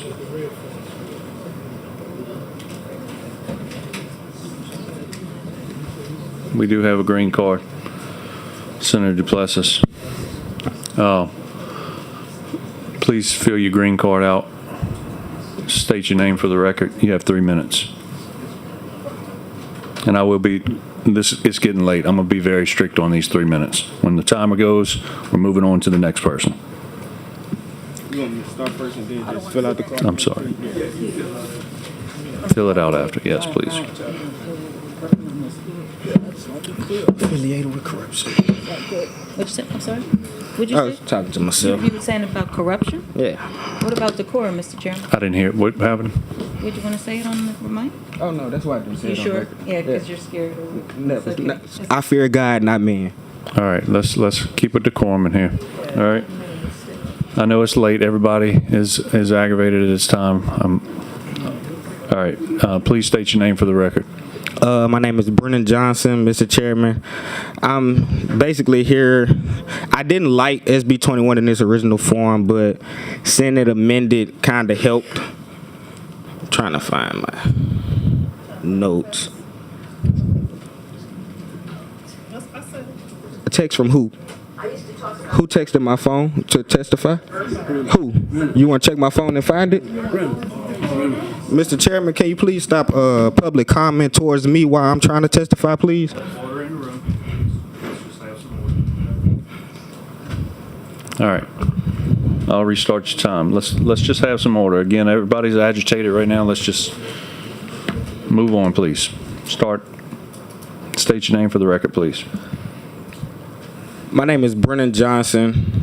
I'm here to testify basically not in total 100% support of SB 121. I stated on record, I just lost my notes, but what 121 does that I still think it does better than SB 407 under its now amended form is spread out total black influence across the whole state.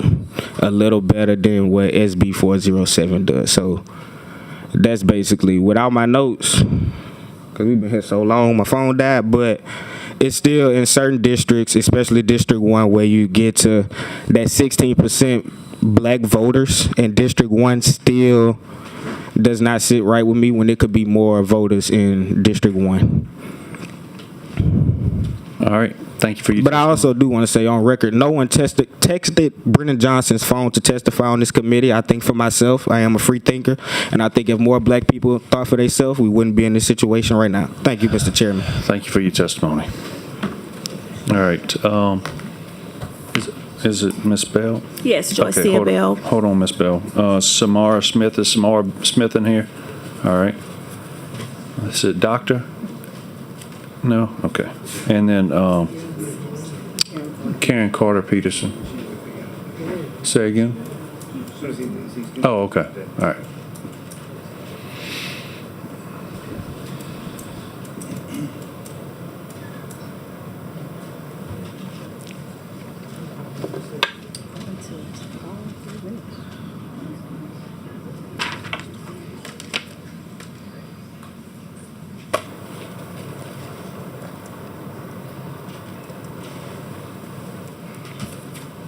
Mr. H and Mr. Sergeant on.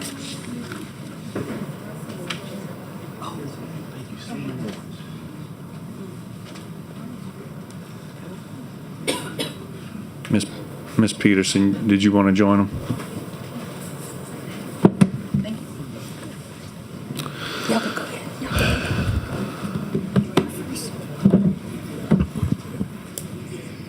All right. Madam Chair. Sure. Karen Carter Peterson, testifying in opposition to the bill. Thank you, Senator Barrow, for the amendment. Actually, it was a pretty good map, I thought. Certainly more contiguous and consistent with the redistricting principles. I'm glad I stayed. Good morning, everyone. Good morning. What a bright morning. Given another chance and another day. Although we didn't sleep, we're still within another day, and we're given another chance. And maybe since yesterday we didn't get that bill right, maybe today we're given another chance, we might get this one right.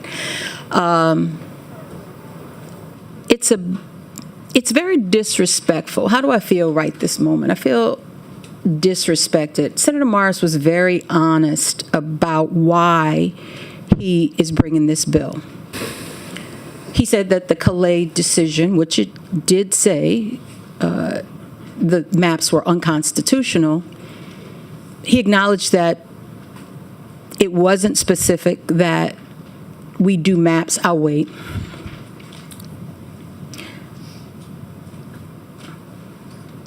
It wasn't specific that we do maps today or tomorrow. Certainly not while an election is ongoing. Be really clear about that. Election was ongoing. Governor stops election. Maybe not legally, to be determined. Court did not say you had to stop the election in order to redraw maps. Never has been said, actually. Yes, they're unconstitutional, but an election is ongoing and votes have been cast. But his arguments as to why he brought the bill, what I do appreciate is his candor. He said very specifically, I wanted to increase Republican representation for the state of Louisiana. The interesting thing is, in his bill, I've done this 3 times. I mentioned before. 2000, 2010, 2020 census. I have never, ever seen a bill presented without race. Calais said it can't be the predominant factor. It did not say it can't be a factor. Senator Miguez is gone. Tried to have that debate. I heard what Senator Barrow said the first time. She said it is possible to use it. She didn't use it, but it can be used. I've never, ever in this body seen a bill presented to ignore 33% of the population and not even let people know where they might have an opportunity to vote. Even more callous in disregard of voters. You know what? They can vote. That's all they need to do. As if we should not be concerned about our representation. It's very, very hard to look at most of you, with the exception of the chairman that I've served with, to watch you completely disregard Democrats. Let's go right there, partisanship. I want one more. We can draw one with 4, too. I don't care about 38 to 40% that continue to perform statewide, Democrats. I don't care. I'm going to vote to pass a bill that totally disregards Democrats. You okay with that? No, I'm just like, are you okay with that? You know, as former Madam Chair, you can't ask us questions. Yeah. Thank you for your testimony. I appreciate that. Thanks for letting me be here. Ms. Very briefly. Senator Duplessis. Yeah. Thank you, Mr. Chairman. Take your time. Yeah. I want to answer your question. I'm not okay with it. Okay. I'm not okay with it. And many people throughout this state are not okay with it. It's gut-wrenching. My father was one of the first African Americans elected in New Orleans to tax assessor. I grew up in the 1970s. One of the first campaigns I worked on was in 1978. I was elected as a Democratic state's delegate at the age of 18. I was excited about the process. This is disheartening. So the young people that are here, I get it. I hope they're not excited, but incited and fired up and ready to go. Because when we leave here and y'all do what you have shown you will do, turn up time. That's right. Let me tell you something. I'm glad that you're not okay with it, because it's not okay. It's not fair. Like, if we're trying to have a process, a democratic process, little d, that's fair and just, at minimum to give some representation, you wouldn't have, certainly not 6-0, and certainly not 5-1. Right. And that's what this does. Right. But it is an intentionality that was stated at the table by the author of the bill that says, I am going to dilute political influence. I'm going to dilute this influence to increase mine because it makes me feel better and it'll help us win in Washington. It doesn't reflect the gumbo that was talked about. It doesn't reflect the culture, the things we all want to rah-rah about. It doesn't reflect the diversity of the LSU football team. It doesn't reflect the diversity of Mardi Gras. It doesn't reflect the diversity of the Crawfish Festival, the Strawberry Festival, the Pirogue Festival, the Shrimp and Petroleum Festival. No, we all get together and ha-ha, that time is over, partners. Game over. When it impacts the bottom line, because sometimes that's all people understand, is economic impact. That's related to these districts. When we talk about the Four Corners, all of that is related to what we're doing today. Absolutely. Cannot be ignored. Totally. So, you ask for fairness and just, but then when people disrespect you, like right in your face and say, no, I don't have on a white robe, All right. but I'm acting as if I do. Right. Because it's the equivalent. You don't ignore intentionality. Somebody said it's not a mistake when you are informed, fully informed. Thank you. Thank you, Senator Duplessis. All right, Ms. Smith, please state your name for the record. My name is Samara Smith, and I'm here in opposition of Senate Bill 121 by Senator Moore. I have a lot of concerns around this proposed map, chief of which is that the committee just voted down Senate Bill 407 and brought up concerns about race-based district lines and the eyeball test. But there's not a sufficient argument that this map passes that and 407 doesn't. Breaking up Orleans Parish, Jefferson Parish, and East Baton Rouge Parish, the three most populous parishes, how is it defensible to align communities of interest and then crack Orleans? A constitutional partisan map would recognize the registration of Democrats in this state when they are located in contiguous and cohesive areas. Keeping communities of interest together, passing the eyeball test, having compact districts all exist to ensure that legislators have to answer to their constituencies.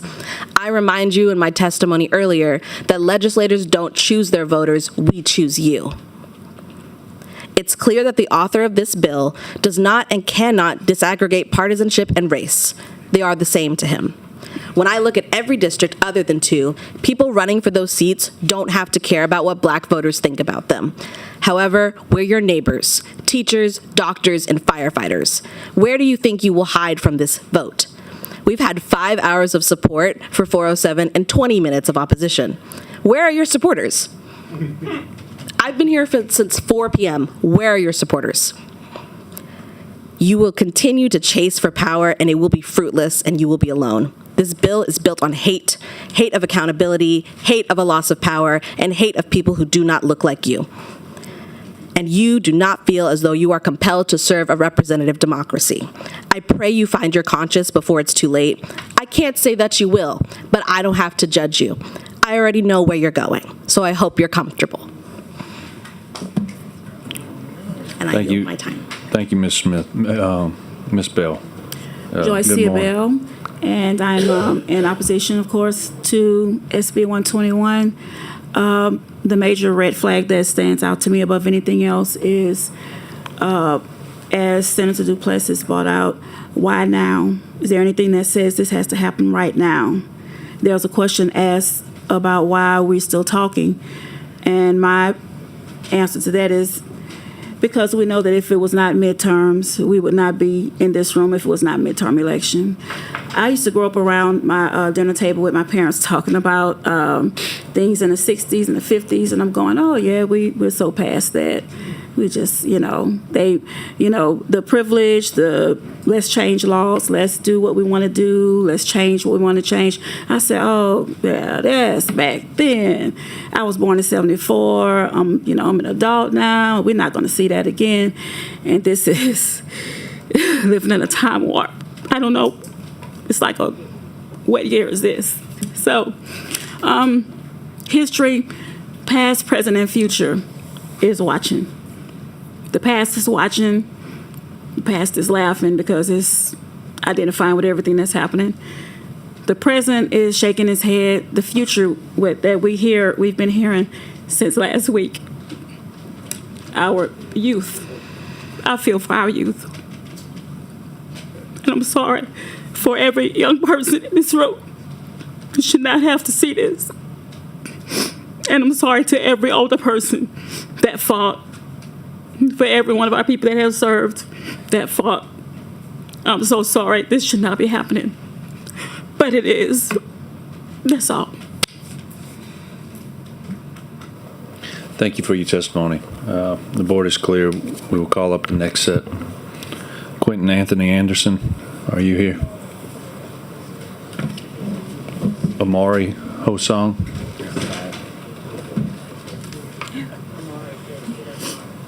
Is Amari here?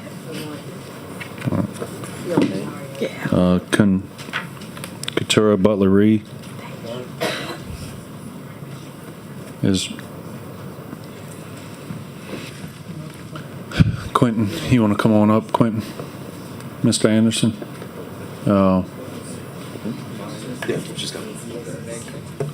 Emily Walsh. I think I see Emily still here. Is Miss Walsh still here? All right, hold on one second. Let me make sure. Miss Walsh, I think you have room at the table. We have,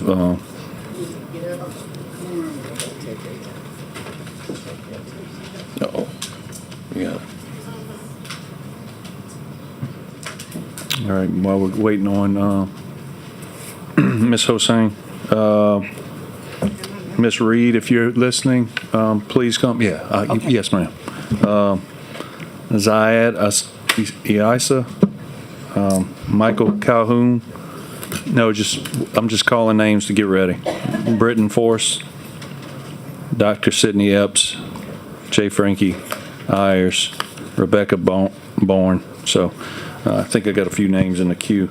Mr. Anderson will take the women first. Miss Amari, please state your name for the record, please. Hi, good morning. I'm Omari Hosang, and I rise today in opposition to Senate Bill 121.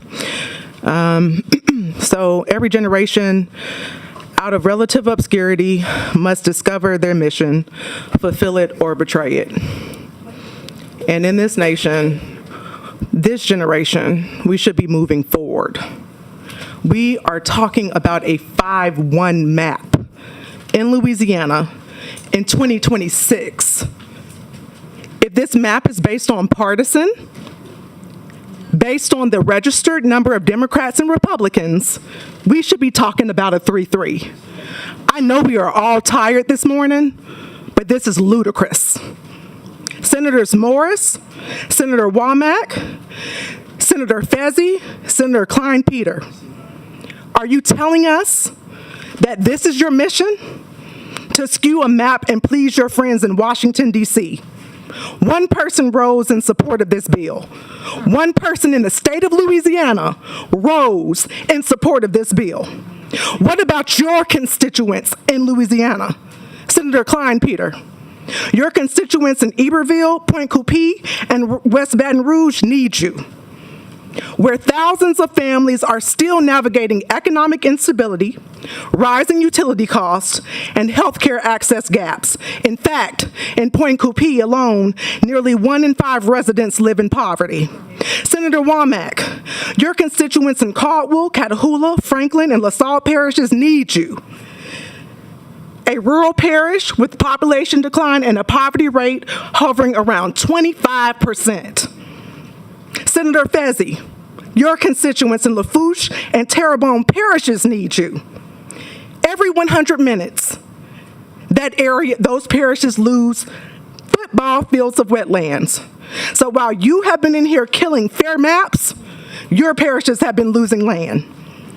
Senator Miller, your constituents in Jefferson, Lafourche, St. Charles, and St. John the Baptist need you very badly.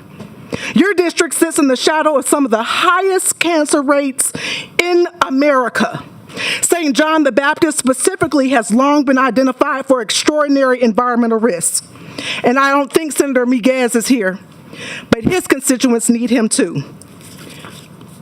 So I'll say this. This state deserves so much better. How are we expected to feel? As Black Americans, Black Louisianans, human beings, to sit here till 4 o'clock in the morning while you take away our representation. We may still have the right to vote, but we don't have the opportunity to elect people that can deal with these issues that I named here. So I ask you, please reconsider your decisions, because we want, not only is everyone watching, but we are going to feel the decisions, not just my children, your children, and you are negligent to the needs of the people that are actually in your district. Thank you so much and have a good morning. Can I have order? Ms. Walsh, please state your name for the record. My name is Emily Walsh. I had a little speech typed up, but I am really tired and really hungry, and I'm really angry. I'm obviously here in opposition to SB 121. I naively had a little bit of hope listening to all the support for 407 that you all, and it seemed like you were kind of listening, that you might actually take into consideration what the people want. A lot of you seem to have forgotten that you also represent the people who don't look like you and who didn't vote for you. Your tax dollars are paid by all of us, not just by your white constituents who vote Republican every time. Every single one of us pays taxes. You work for us. I have no idea how many people spoke in support. Hundreds of times more than the one person that spoke in opposition to 407. And you all voted no. I know that you feel inferior. I know you're insecure. I know you really want to be cool. Your policies will never be cool. And forcing Republican policies through is not going to do that. It's only going to make more people dislike you. Black people are really cool. I know why you feel inferior. I get it. But they're not trying to cast you aside or demonize you or other you like you're doing to them. They're not trying to take away your rights. Why can you not peacefully coexist with them and give them the same rights that you have? They're not trying to take anything away from you. There is absolutely no need to take away their basic human rights. It's disgusting. It's inexcusable. Like someone else said earlier, I hope you have the life you deserve. I hope you never know another moment of peace in your life. A lot of you are older, so you don't have much more time to worry about. But I see a few younger faces here. You're going to have a very long, miserable life if you don't change your principles. Thank you.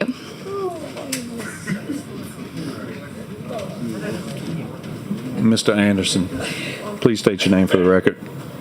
I am Quentin Anderson. I am representing, again, me, myself, and I. At least two of us are here at 3 o'clock.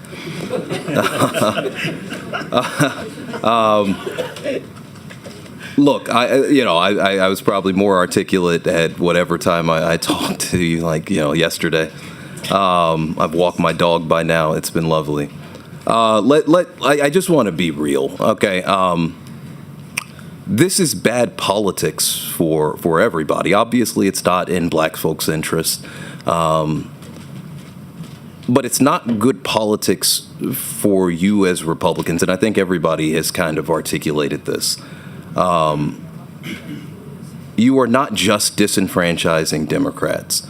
in creating these so-called safe Republican seats. And the fact that we're even talking about 5-1, like we're not talking about this based on, I just really want to represent Acadiana best. I just really want to represent, Central Louisiana best. We are talking about this to protect a Republican majority. This is a mandate from Washington, D.C.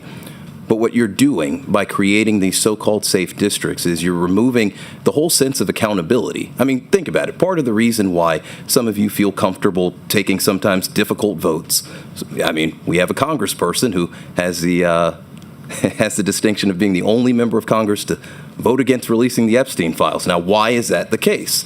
It's because obviously voters aren't showing up. Voters aren't voting, and so you feel a certain sense of you feel emboldened by the fact that you know that there's not going to be accountability. But there has to be a sense of duty. I know that, look, I'm not naive. I know I said that the West Wing is my North Star, but I'm also realistic. Not everybody got elected because they want to, they want to operate in government like they describe it in Schoolhouse Rock. Some of you all got elected through machines. Some of you all got elected just on the basis of gerrymandering. But to a certain degree, do you not feel a sense of civic duty that once I get elected, once the election is over, all of these people are my constituents? I mean, don't you take pride in when that black preacher calls you and asks you to come to his church and you didn't think that he even liked you because he's a Democrat and you're a Republican, but he invites you in and you get to shake hands with the parishioners and they treat you like a human being? I mean, these are your constituents. And Washington, D.C. is asking you to give them a middle finger. But once Washington, D.C. gets what it wants, and you guys know Washington wants the headline of 6-0, but once Washington gets the headline that it wants, you all have to interact with your constituents. You have to go to their churches. You have to talk to them when their businesses are struggling, when they're trying to get licensing, when they're going through zoning. They come to you. Some of you all consider these people to be your friends. Some of you all say that the reason why you're not racist is, and then you just sort of point to the black guy in the crowd, and you're like, because I've known him 20 years. And yet you are willing to disenfranchise that brother. So all I am asking you is, let's be real about this. Let's be practical. Regardless of what D.C. is saying, you know what's right. You know what's good politics here. And all I'm asking you is just fight for the districts that actually represent your community, not the districts that give Washington, D.C. and Donald Trump a win that he's looking for. You all have to actually represent these people. Thank you. The board is clear. Thank you all for your testimony. Zayed Ayas. Butler Reed. Is that coffee? No, that's water. Jesus. Butler Reed. All right, last call for Butler Reed. Michael Calhoun. Michael went home. Okay. Britton Force. Dr. Sidney Epps.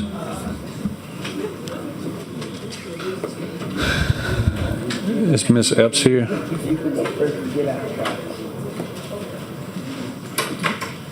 Is Frankie Hires here? Is Rebecca Bone? Are you here? All right, you can come on up. And then next, is Mr. Lannis here? All right, you'll come up with the next three, please. Jessica Commerce. All right, you'll come up with Mr. Lannis. Amelia Herrera. Are you here? Okay, you'll come up with the next three.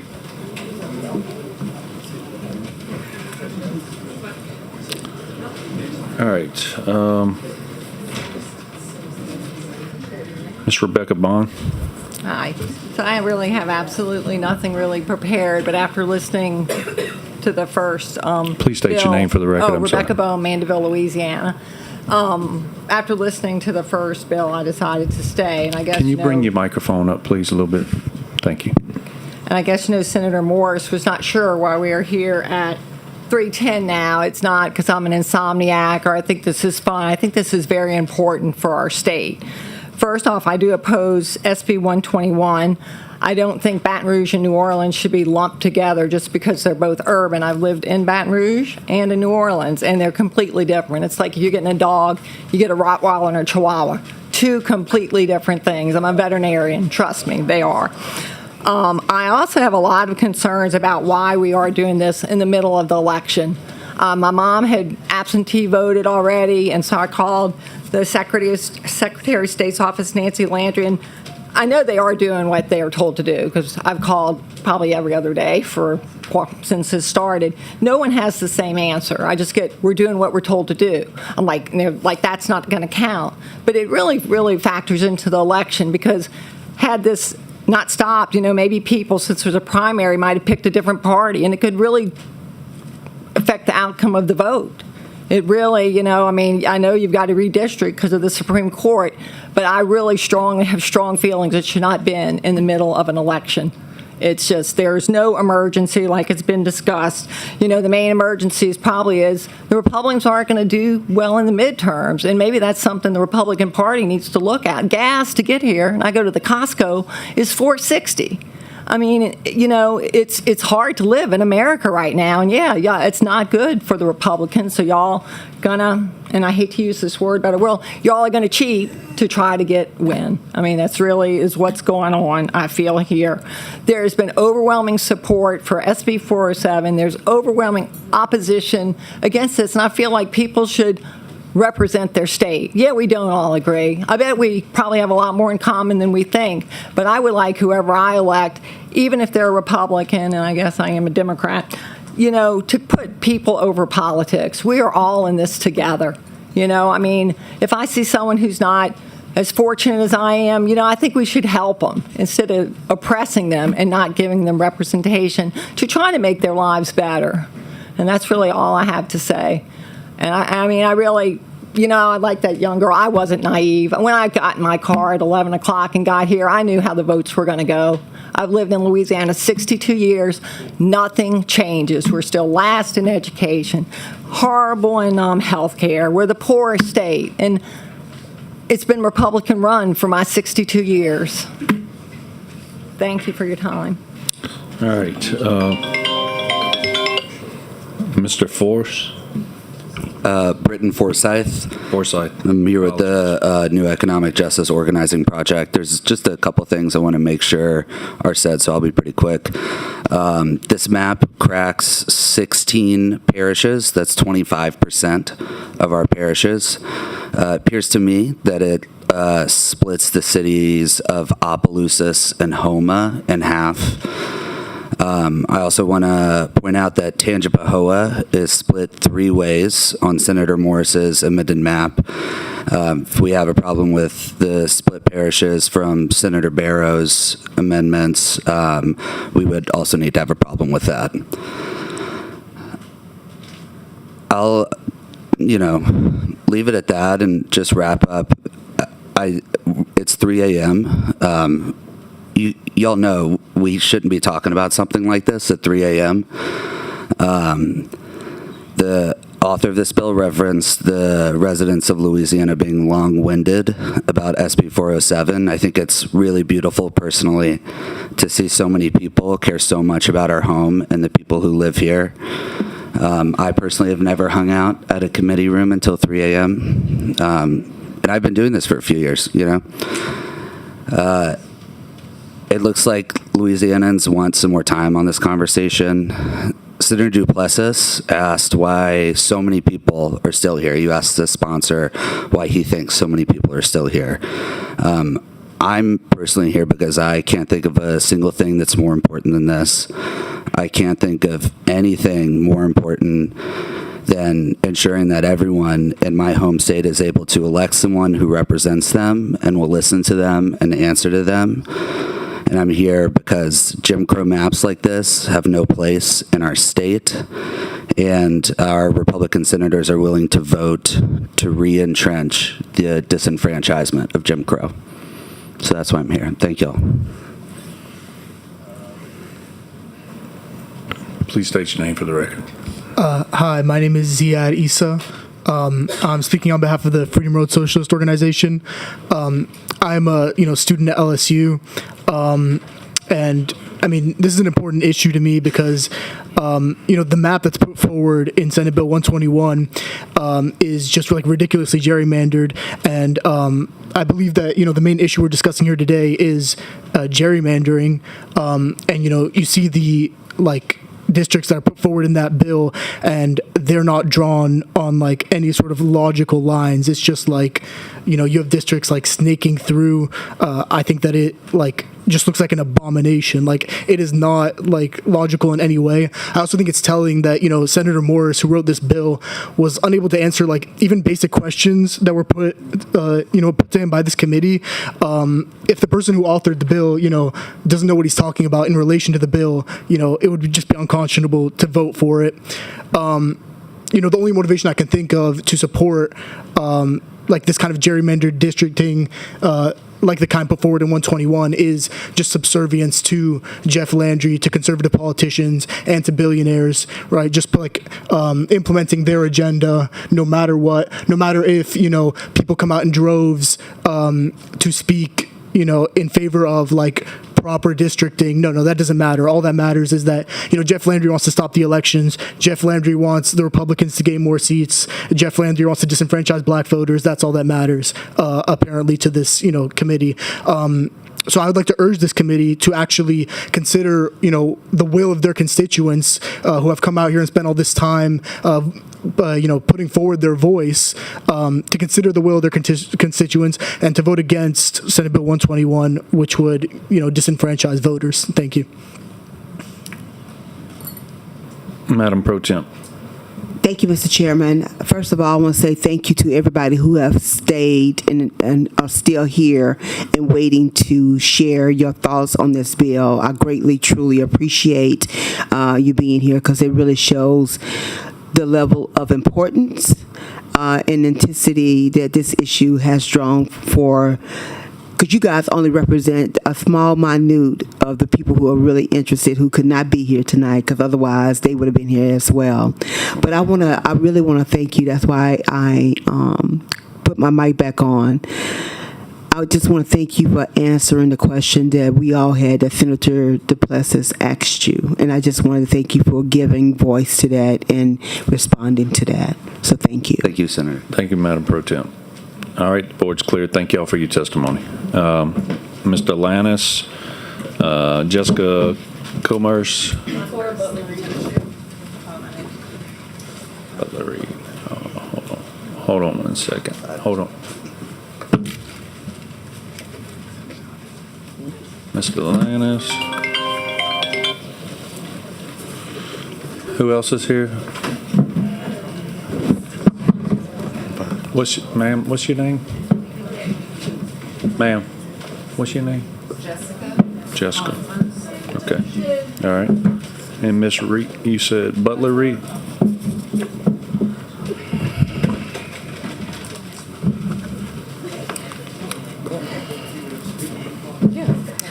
Me. Okay.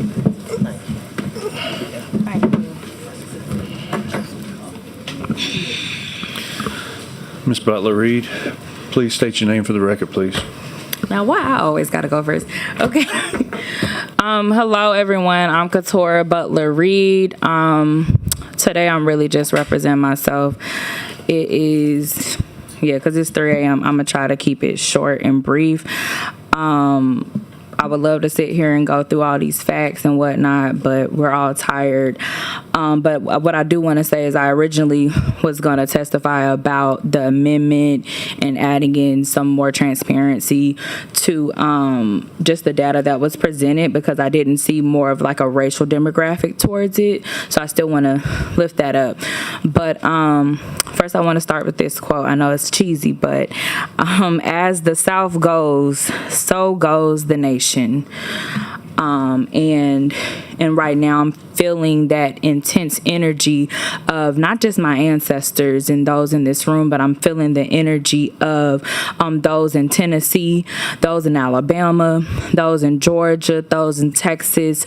There are people who are fighting for representation. And first, I want to acknowledge them in that fight, and also share that and remind you all that we're not going down without a fight. We are going to stay here until y'all finish voting for these maps. But in this, I remember the other day I had to explain to my little cousins about redistricting and the importance of it.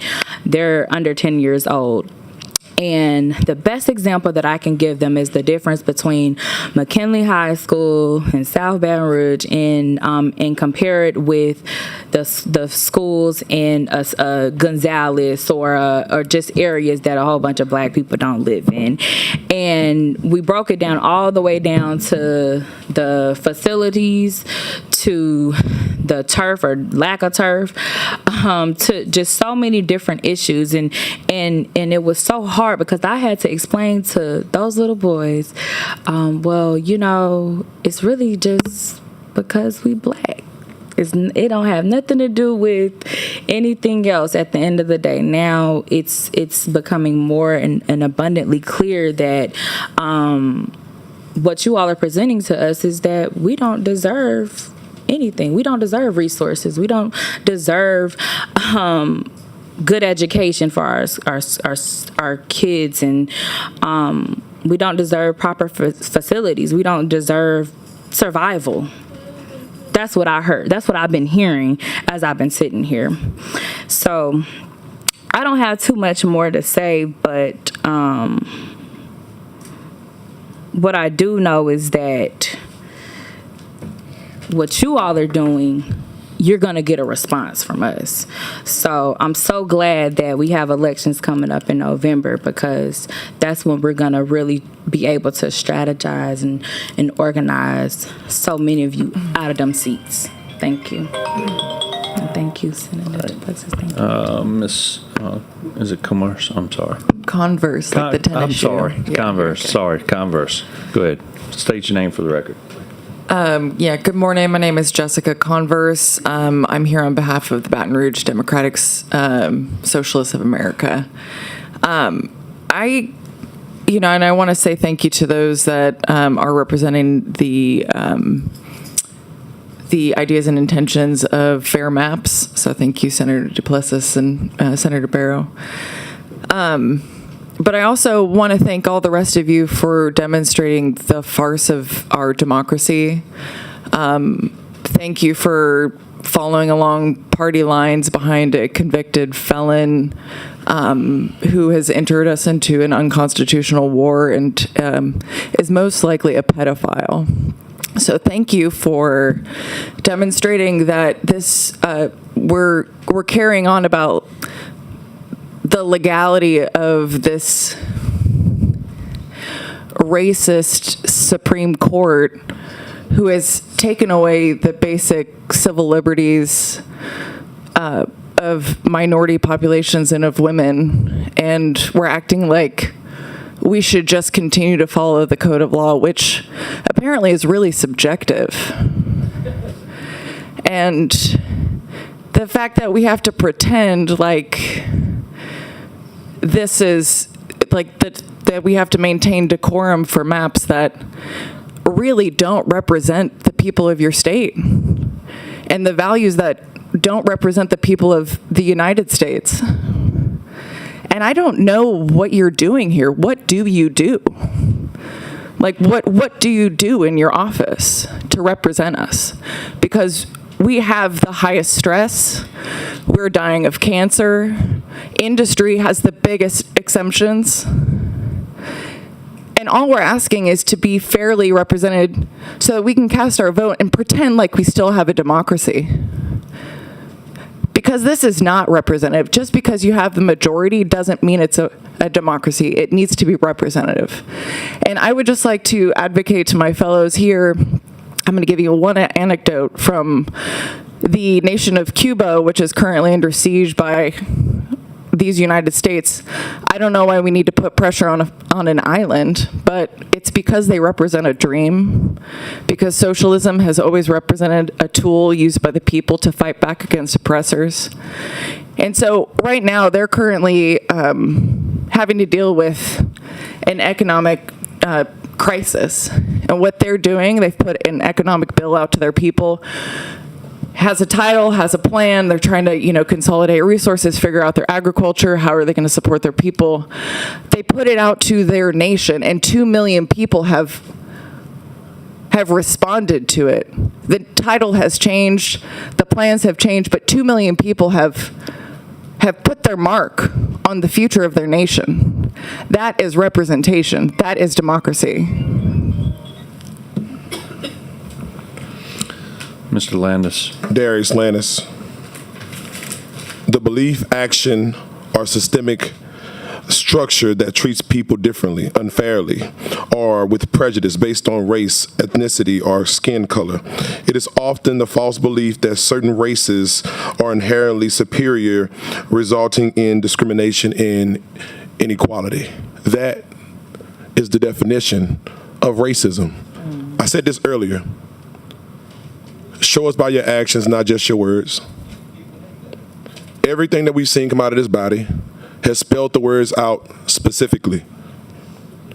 And as I also said, we live in times that are unconventional. And we also live in times where if you don't call a thing, it won't know that it's a thing. When a person shows you who they are, believe who they show who they are the first time. And a lot of you have shown who you are the first time. You got your marching orders from the governor, and you making sure you hold up to it. You're acting as though you're yes men and attaboys, and you're following up to it. But I want to come back to something that you said, Senator Miguez, and I want to look in your face when I say this. You talked about community uniqueness when you talked about the maps and the reason why you can't vote for it, and you gave every reason why you wanted to challenge it. But I ask you this. You are currently a candidate in Congressional District 5. You live in Iberia. That's in District 3 last time I checked. What does Iberia, a Gulf parish, have in any community uniqueness to Tensar Parish, Madison Parish, Washita Parish, Morehouse Parish? All these are farmlands. But you used the argument for why you wanted to vote against the map, saying that the uniqueness of the amendments that Senator Barrow put up were something that we shouldn't do. But by your own definition, sir, you shouldn't be running in District 5 if that's the case. But you're doing it anyway. In a district you don't live in a district you're not familiar with, in a district you don't even understand the people. This is understandable because guess what? You're Trump's candidate. And as I said before, you're acting like an attaboy. What we cannot do inside of this room, and I tell every person inside of this room, is to call it out at what it is. If you're going to act like a racist, we're going to call you a racist. I just gave you the definition of it. Don't act as though you talk to people and you eat with them and you drink with them and you laugh with them and you smile in their faces. That means that you're anything but. That's not the case. Because you will still do that as long as your privilege can prevail over others, and you're using it right now today. You got all the facts. It didn't matter because you already had the votes lined up the way that you were going to vote on it the first time. You had your maps laid out, and you did that. But I'm here to tell you all something too. It is our job to hold you accountable, and we hold you accountable with votes. And I don't know if you all been paying attention, but the vote count as of right now is higher than it was in 2024 for the presidential early vote count. That means that the people are paying attention, and you all are on the clock. And there are 3 districts for senators that sit here. I'm almost done. Senator Klein-Peter, your district is a flip district. Senator Miller, your district is a flip district. And Senator district is a flip district. Your time is done. Thank you for your testimony. Hey, quick comment. I'm going to let him go. Yeah, quick comment. Vice Chairman Miguez. Yeah, I just want to make a quick comment. Thank you, Mr. Chairman. Hatred and anger, you're a great representation of the Democratic Party. And just for the record, President Trump is the greatest president in modern time. Hatred is the message you put up and the ones who try to get it. That's okay, I'll leave out. If we're going to do that anyway. But don't ever confuse hatred with what you're doing here today, sir. Don't ever do that. You come from a marginalized That's race, enough. voting against your own people. That's enough. Remember that. All right. Amelia Herrera. Is Amelia Herrera here? Lisa King.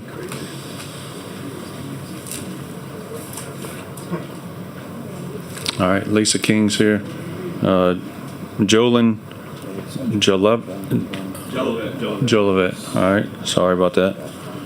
Melissa Flournoy? Yes. Is Bruce Riley here? Did anybody see Amelia Herrera? Okay, all right. She's coming up. I'm sorry. Oh, we got a lot. Okay. Miss Amelia, you'll be on the next three. I'm sorry. All right. Is Bruce Riley here? Samantha Pucho, are you here? How many people do they have outside? Samantha left. Okay. Is Rebecca King here? Rebecca King? Rebecca King. Lorraine O'Shea? Lorraine Boucher. O'Shea. We go to Chico Yancey? Chico Yancey. Angela Roberts? Okay. You'll come in the next three. Sandra Stimson? Sandra Stinson. All right. Marilee Montgomery? All right, you'll come in the next three. All right, we have 6 up. We'll start from Miss King. All right. Hold on, let me light you up. We good? Yeah. Go ahead, state your name for the record, please. Lisa King. And I'll say at 3:30 in the morning, this is about the time I would be stocking my IV card at the emergency department, being a nurse for almost 20 years. So I know we're all tired. I came here today and I thought, you know, there's a lot of people coming here, and I found out 2 things after being here for, 2 days now. One, I met a whole bunch of people that are new in my phone contact, and that's a good thing because we got to start a lot of voter registration drives, and that's good. I like that. Second thing is I realized how naive I am. All the people that came here and they told all their history, their childhood stories that were very heartfelt. And Senator Duplessis, that is why we all came, because we know how important this is and how unfair it is to a group of people. Not everyone, not people that look like me. And I thought it would make a difference, but I see that it really doesn't. It's a 4-3 vote. And I know that that's the way it will be. And I wish it were different. But it's not. Thank you.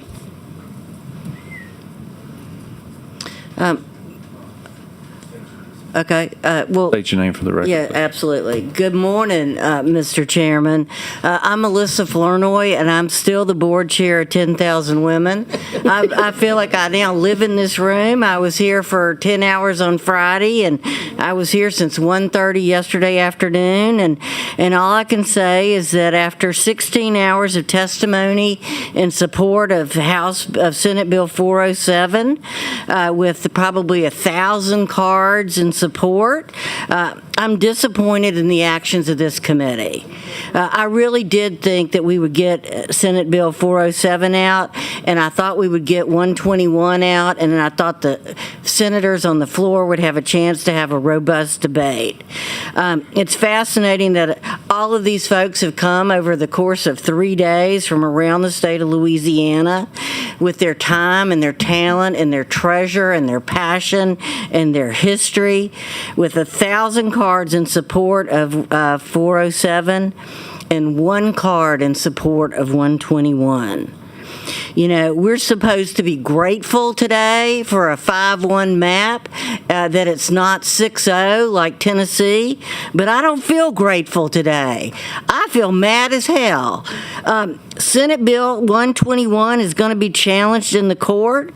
It doesn't comply with Calais. This map will be challenged, and we can make the record today. District 2 is a racial gerrymander that packs 60% of black people in one district. If Senator Morris wants to look at the map, he can see that it's a black majority district drawn on racial grounds. District 6 is packed and cracked. Look at District 1. Part of Lake Pontchartrain area of New Orleans is in a separate district. I mean, come on, y'all. The criteria of Calais, of geographic compactness, contiguousness, community of interest, protection of incumbents, this is just bullshit, okay? And in Louisiana versus Calais, the Supreme Court ruled 6-3 that the congressional map with 2 black districts was unconstitutional. But it did not say that 2 Democratic districts could not be drawn based on partisanship. And you had that map in front of you with SB 407. And so if partisan gerrymandering is allowed for Senator Morris, it should have been allowed for Senator Price. This is a discussion about brute force power, and it's about eliminating the voting power of Democratic voters, black and white, in Louisiana. The fact that Governor Landry and A.G. Morrell supported a 2-minority district map last year should have verified the fact that SB 407 is the right map. I'm disappointed in the committee. I'm disappointed in Senator Morris. You know, if you can't, I don't want to be called a racist and don't act like a racist, but Mr. Here we are at 3:30 in the morning. Thank you for your testimony. We can go ahead and, I'm asking that, You should not be doing it in the dark of night. Mr. Joel and Julivet, your testimony's finished. I think that this is bad politics and bad policy. Thank you for your testimony. Please state your name for the record. Mr. Chairman and committee members, I'm Joel Jolivet. During the Governor Edwards administration, I spearheaded the Louisiana 2020 census efforts, but that mission wasn't not confined to a desk. When the hurricanes hit, I was activated. My duties shifted from the office to the field. I served our state on the ground during a global pandemic and the wreckage of Laura, Delta, and Zeta. I saw the faces of the people we were counting while they were at their most vulnerable, displaced, and struggling. Louisianans were not erased by nature or by circumstance because we fought to make sure that they were counted. The result was an undeniable reality that 33% of our population are Black Louisianans, and that's 1 out of every 3 people in this state. I'm here today because of the maps being proposed to do a profound disservice to that work. They stand in opposition to the efforts of every census worker who braved the pandemic and every citizen who stood up in the aftermath of natural disasters. Following the Calais ruling, these maps attempt to do what the storms could not, and that's to silence the 33%. When you dilute Black representation, you're telling the people I served that they're a data point for federal funding, but a nuisance when it comes to political power. We cannot vanish the people that we work so hard to protect. And we have to be honest, when the outcome of representation feels predetermined, we drift away from the ideals of our republic. For years, we have seen these tactics modeled in places like Hungary, a system designed to make elections a formality rather than a choice. But we should take note that even in Hungary, the will of the people recently persevered. Despite every hardship created to stifle their democracy, the people's voice was heard.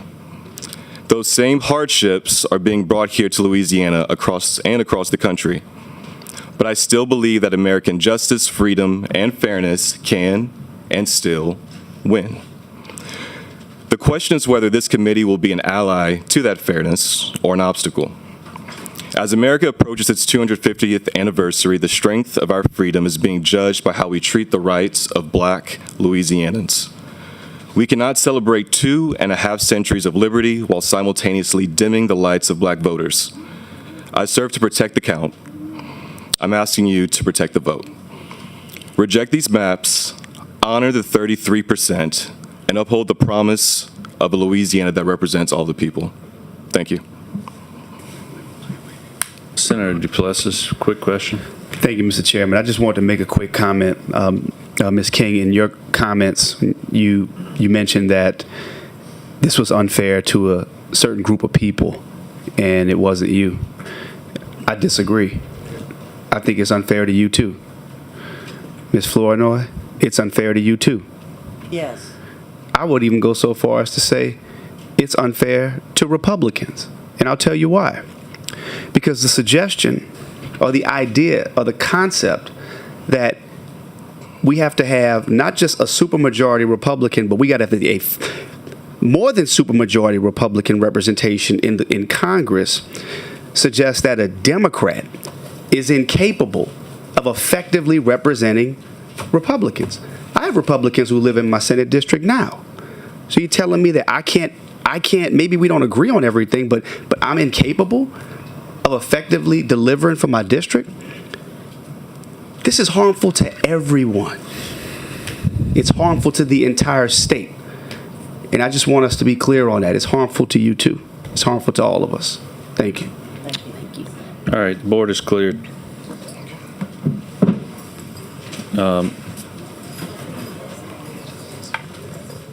Where's Ms. Montgomery,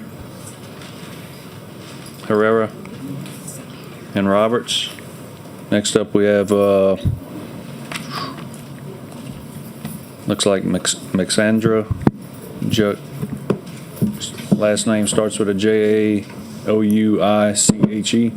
Sandra? Jessica Kim. She waves. That's you? Okay. Thank you. Jessica Kim. Peyton Rose Michelle. You wave. All right. Peyton Rose Michelle. Terry Taylor Joseph. She left. Susan Schimpf.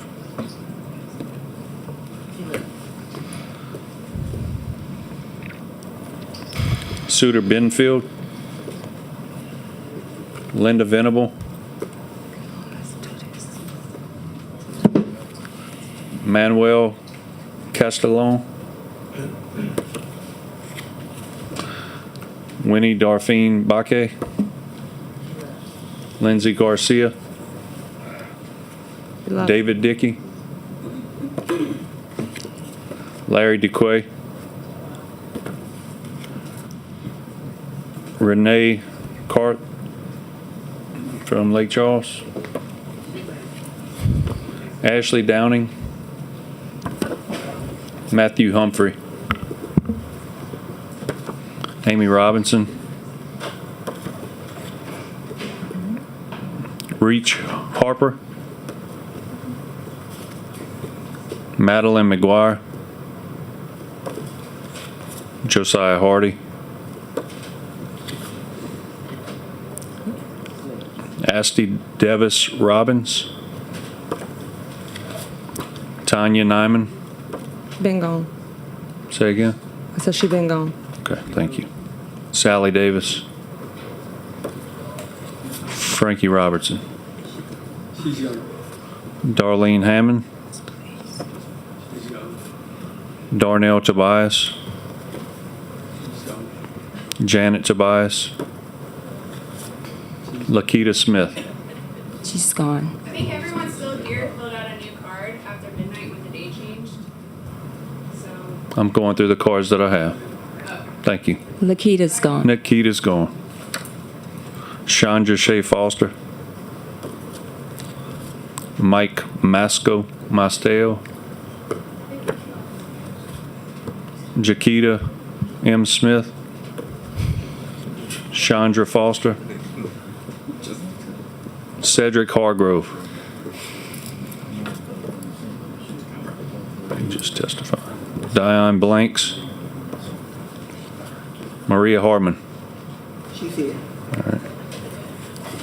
You'll come up in the next group. Marshawn Camise. He'll come up in the next one. Ron Hicks.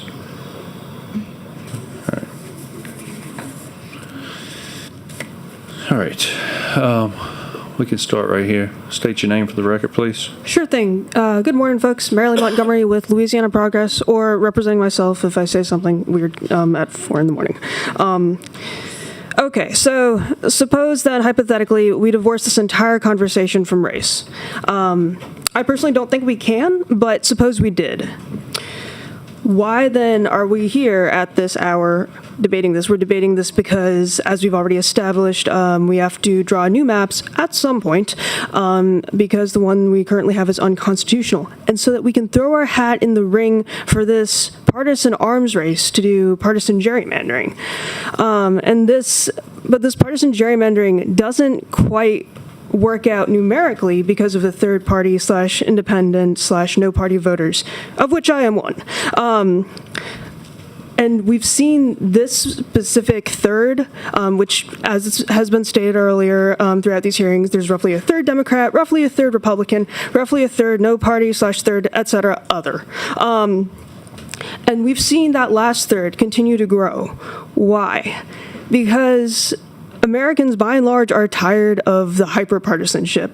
And now these other voters are having to engage with close primaries and pick a track, basically, even though that's kind of defeats the purpose. But that's not within the four corners of the bill. I digress. But it's worth noting that we are roughly thirds. So if there are 6 seats in the Congress, if it was proportional to the registration of the voters, it would be roughly 2 Democrats, roughly 2 Republicans, and roughly 2 insert Libertarian, insert Green Party, insert no party Congress members there. And this body before me now, which if I've counted correctly, which I may not have, feel free to correct me, is 9 people. That would be 3 Democrats, 3 Republicans, and 3 no party voters as well. So just to put into perspective the fact that, yes, independents, no party, other are somewhat underrepresented, but more than that, a 4-2 map would still be to Republican advantage based on the registrar of voters. And we see that the number of voters that align with the other is growing. I personally know people who in the last year have changed their registration just with all the things that are going on in the world right now. So at a time when most Americans are tired of partisan politics, why are we throwing our hat into a partisan arms race? Why do you need another congressional seat? What would one extra Republican seat that could be a Democrat seat that may or may not be represented by a black Congress member? If you could start to close up your comments, I'd appreciate it. Sure thing. I'm going to say this. The White House, the Congress, the Supreme Court, they're all Republican-led. So what can they not achieve with the 4-2 split, which is already an overrepresentation of Republicans? I believe in y'all. Thank you. Next up, Amelia. Thank you. I'm going to start by saying, Amelia Herrera. I'm going to say a few things, and then I'm going to lead into what I have to say. And I'm very tired, so bear with me. I am sick and tired of being sick and tired. You don't belong. I remember Katrina, 51 million strong, sleeping giant. Final line till victory is won. They're not like us. We appreciate you. But first I need to say, I want you to truly hear me. I am here as a black woman, no titles, a mother and a grandmother, who knows the look in people's eyes when I see hatred, the discomfort, the quiet disgust that says you don't belong. And still I am here because we have always been here. Beaten, we've been here. Weary, we've been here. Voiceless, we've been here. But never have we gone or capitulated. Weary, we will be here.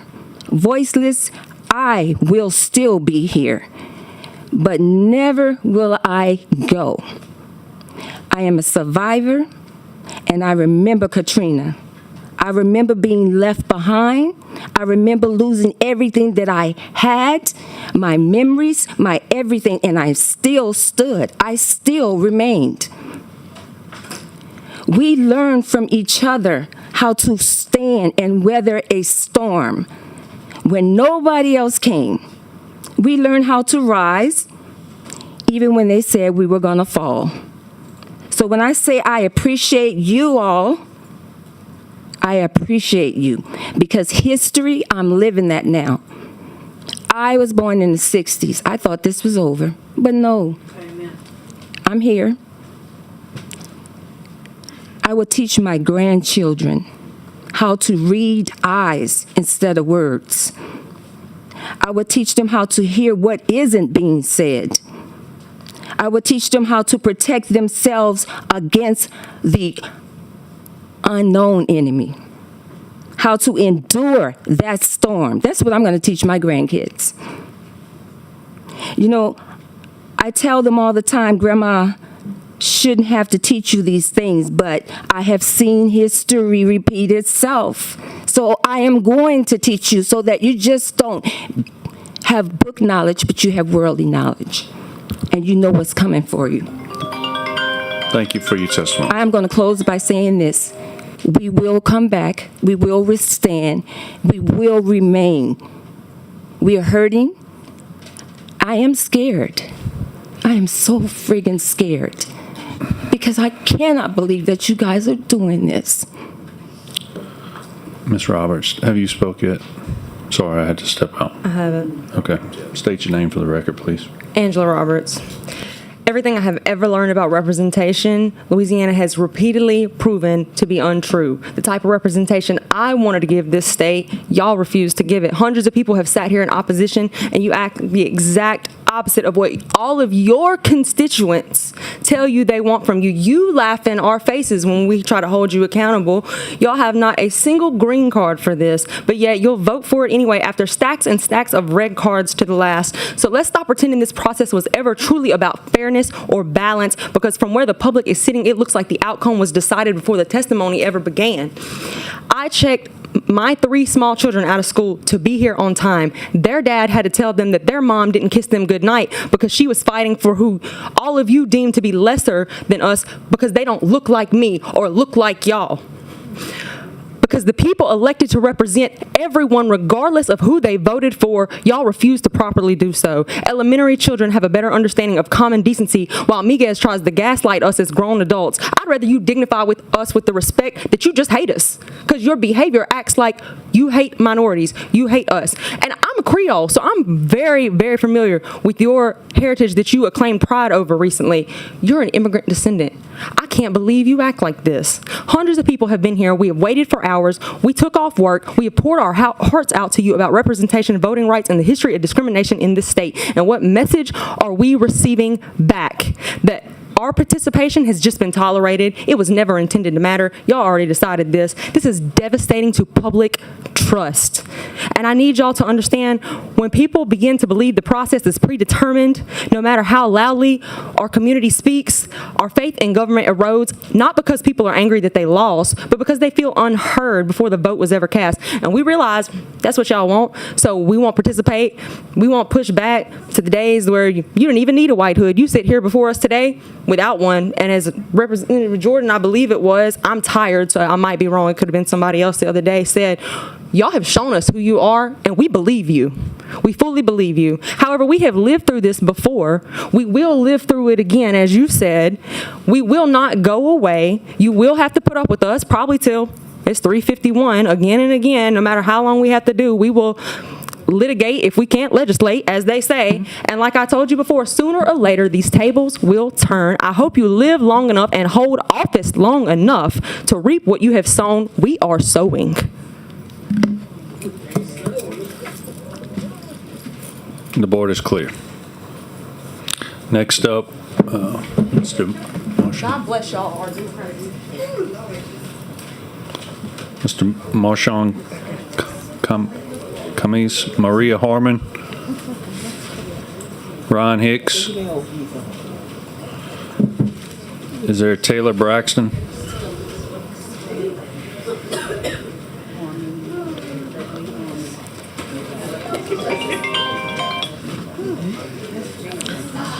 Oh. Is this Mr. Marchand? And then Maria Harmon? And Ron Hicks? Is there a Taylor Braxton in the room?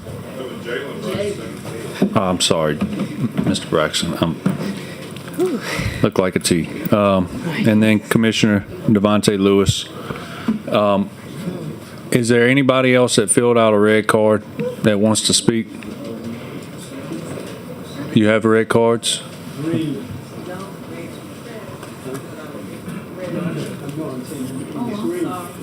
Last name is Green. Got to make sure you speak on it. It wasn't completely filled out. That's why. Can you hand that to her and please get her to fill it out completely?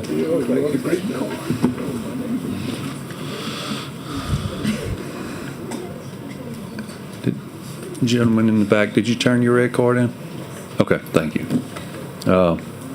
Ladies first. Ms. Harmon. Yes. Good morning. Good morning. My name is Maria Harmon, representing Step Up Louisiana, myself, the NAACP, everybody. I just want to speak in opposition of Senate Bill 121. I found concerns where we looked at the initial amendment and we didn't see any racial data. We only saw the total voting age population and partisan demographic data. I didn't see any racial data. Now, even though race is not the predominant factor in creating a map, if we're going to make a sound analysis, we have to look at the total picture. So having that out of the scope, I really feel is invalidating to use this type of information to create a map.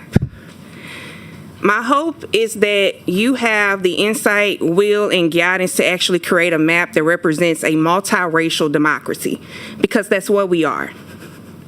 It's what we are. I've heard comments of communities of interest, and I'm trying to understand what is the context of communities of interest, because it sounds like a game of semantics. It sounds like communities of interest is replacing race.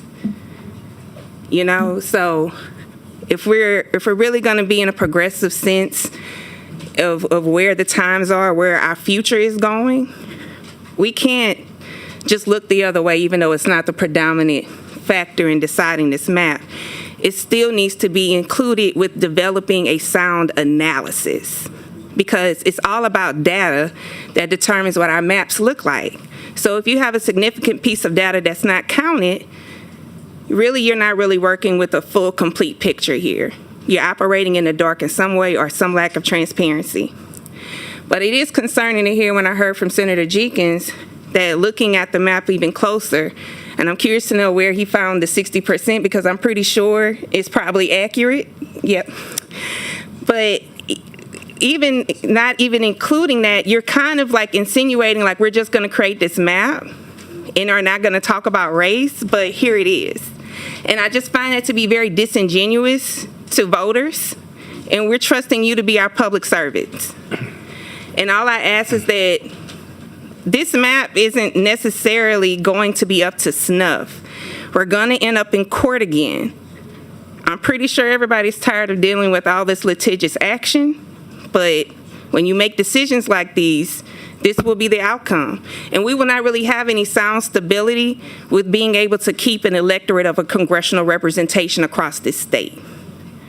So I just ask that y'all come together, make some sound decisions of what a multiracial democracy can look like in this congressional map, because this is not it. Cracking and packing and fitting people into a specific area and calling it a community of interest is actually, I would call it akin to gaslighting, and this is nothing more than the Southern Strategy 2.0. That's what it is. Mr. Hicks. And I would hate to see y'all be active participants of that, because I'm sure you don't want that in your legacy. Mr. Thank you. Hicks, please state your name for the record. Ron Hicks representing myself. I start with Proverbs 29:2. It says, when the righteous are in authority, the people rejoice. But when the wicked are in power or rule, the people moan. I think that we've seen that in the halls and across, not only in Louisiana, but across the country. People are hurting. And we make decisions, and I'm not even sure how many people have even sat with the Supreme Court ruling. I don't know how many people have really labored and looked at it and, just sat with it and see that not every decision, I heard this Friday, not every decision that the United States Supreme Court make is right. And I think Senator Duplessis pointed out the Dred Scott decision. We know that's not right. You can go throughout the history of this country and decisions were made that were not right. I have no doubt that if you believe in fairness, I have no doubt that the bill that was passed, that was defended, that the governor signed off on, that now is deemed unconstitutional, I have no doubt that if you wanted to be fair, you can get together and make a map, put it in its best posture to go before the committees and wind up at the House. You can do that.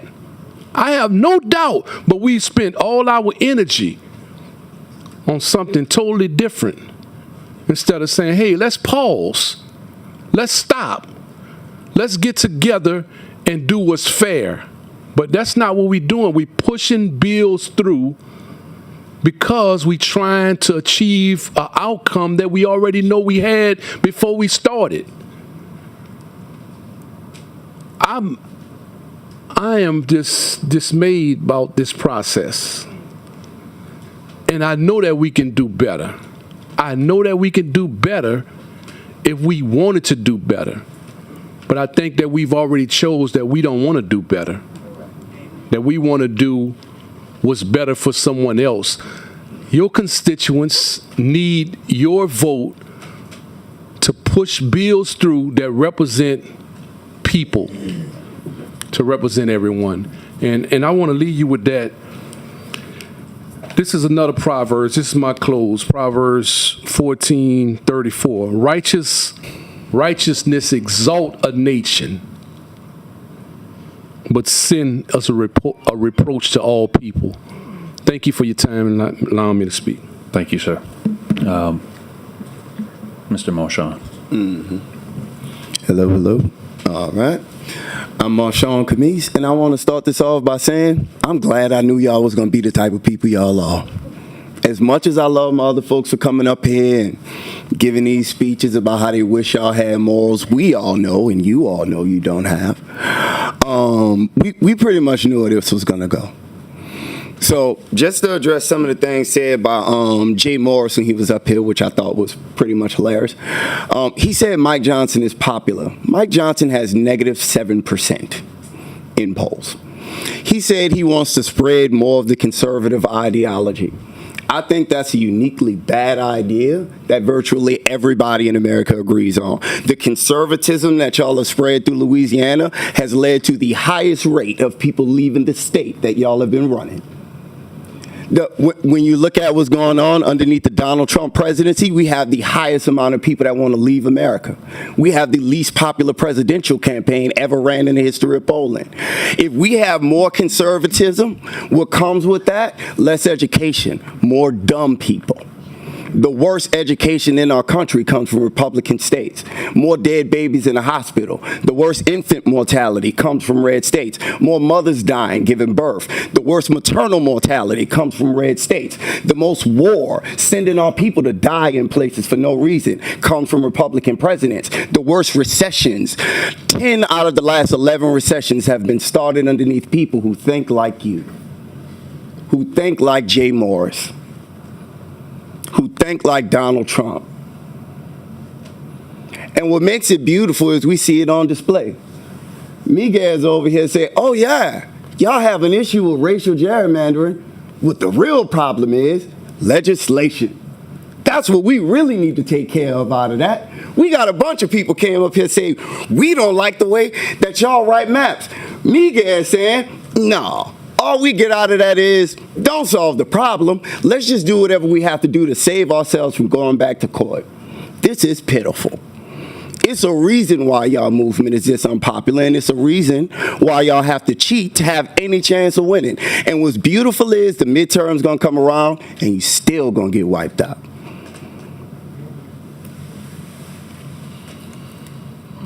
Vice Chairman. Yes. Thank you, Mr. Chairman. Thank you so much for mentioning me. Your hat says Trump was wrong about everything. It should say you are wrong about everything.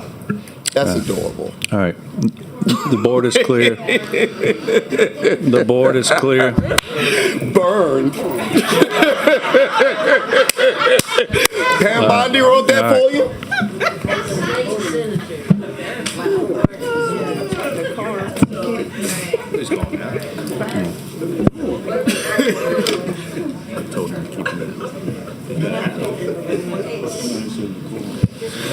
All right, Mr. Braxton. Oh, I'm a crowd. Commissioner.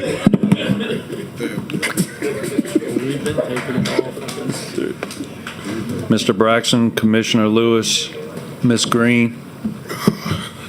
And then we have Pastor James Thomas III. Are you here? You can come up after these three, and then we have Dr. Sydney Epps. She's. Oh, okay.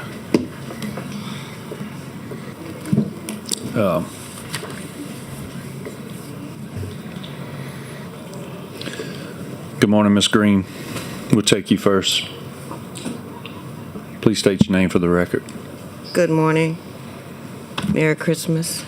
Thanksgiving. Been here a while, so good morning. My name is Gloria Green.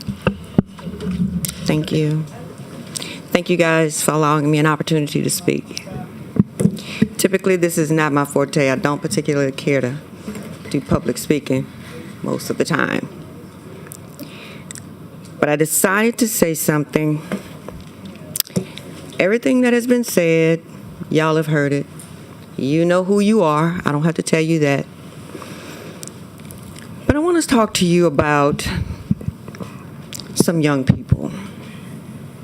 I have an opportunity to talk to young people, and I'm really here for you guys, and I applaud all of my youngsters in here. I'm on the backside of 100 right now, so I'm kind of old. But I'm so grateful to see the young people engaged in this process. I'm 62. I had no idea, and I was born in 1964. I had no idea that I would have the opportunity to see this in real time in my lifetime. I've traveled extensively all over the world, doing mission work, working corporate-wide, and I've had an opportunity to develop relationships with people of all walks of life, white, black, Mexican, just whatever, rich, poor, worked in D.C., worked in White House, and I just never in my life thought that I would see what I see now. And what concerns me most is that this past weekend I had an opportunity to do a mini rally in the front of the library. And I was excited to see the young people engage and talk about their feelings and how hurt they are and how their anxiety is all over the place. Well, I understand that because I can relate to that. And over the last 5, 6, 7 years, I've been feeling that same anxiety. And I want you guys to understand that what's happening is breeding more divisiveness. Where I thought we had come so far in America that we had established relationships one with another, that some of the divisiveness was beginning to fade. But I see now that it's not. at least in the South, in Louisiana.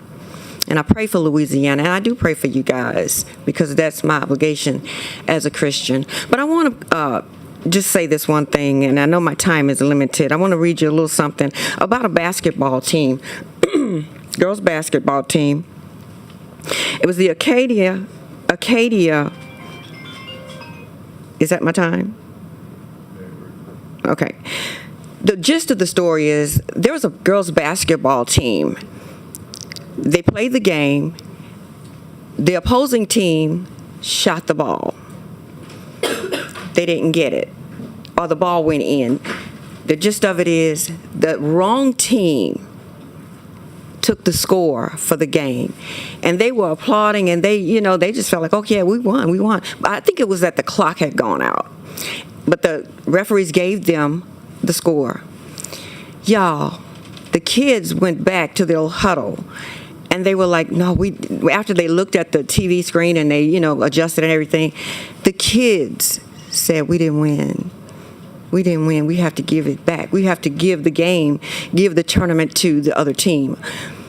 And the gist of the story is, for me, if kids know right from wrong, good from evil, we're adults. What are we saying to our kids? The other day, what I explained to the kids that I came in contact with, and I get it, fair is fair in love and war. Thank you for your time. Thank you. Commissioner? It's up to... Yeah, I don't want to follow I'll take ladies first, and then I go to elected officials. Go before him. I don't want to follow up after him. Mr. Braxton, you want to go ahead and state your name for the record? Yeah, Jalen Braxton. And I wanted to reiterate some claims from earlier from both Senator Morris and also Senator Miguez, who is no longer sitting there. But I know that Senator Duplessis has asked a couple of questions of how we're here, how do we get to this moment? And we kept landing on the Supreme Court ruling. And he brought up an amazing point, which was the Purcell principle or Purcell doctrine, which essentially does state that even when we are close to an elections, we don't want to interfere with an ongoing election, but the governor still decided that yet, even though early voting had already started, we're still going to do that. I also wanted to put on the record again, I loved when Jay Morris compared redistricting to, or at least our representation to the states of New Hampshire and Massachusetts. And I want to make it very clear that those states aren't gerrymandered. They have a majority Democratic leaning electorate. And I also want to point to, since we brought them up, their actual metrics. Since Senator Jay Morris talked about pushing the more conservative idea, well, in all actuality, it's actually harming Louisiana. Those states that he brought up that have almost all or are all Democratic leaning and have full Democratic representation, New Hampshire is 4th in education and number 1 safety and number 7 in job opportunities.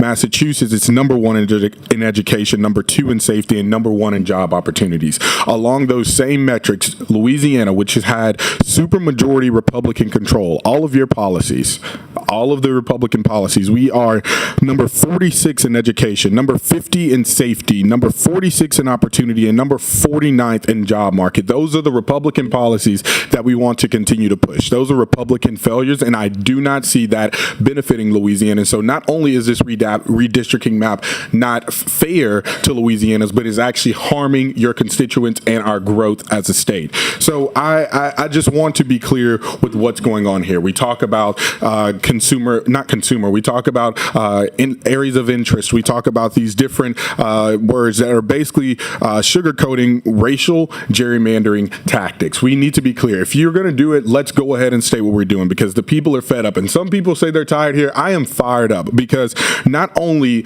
is all of these conversations on record, we are going to use this. We are going to continue to fight, because not only is this map going to continue to be challenged, and it will be litigated again, and it will go to court, but we will make sure that each and every one of you that are not only in just flippable districts, but think you're in safe districts, we will implement every single tactic possible to make sure whoever contributed to not having fair representation and to harming constituents in Louisiana will be challenged, and will have better representatives and senators put in place.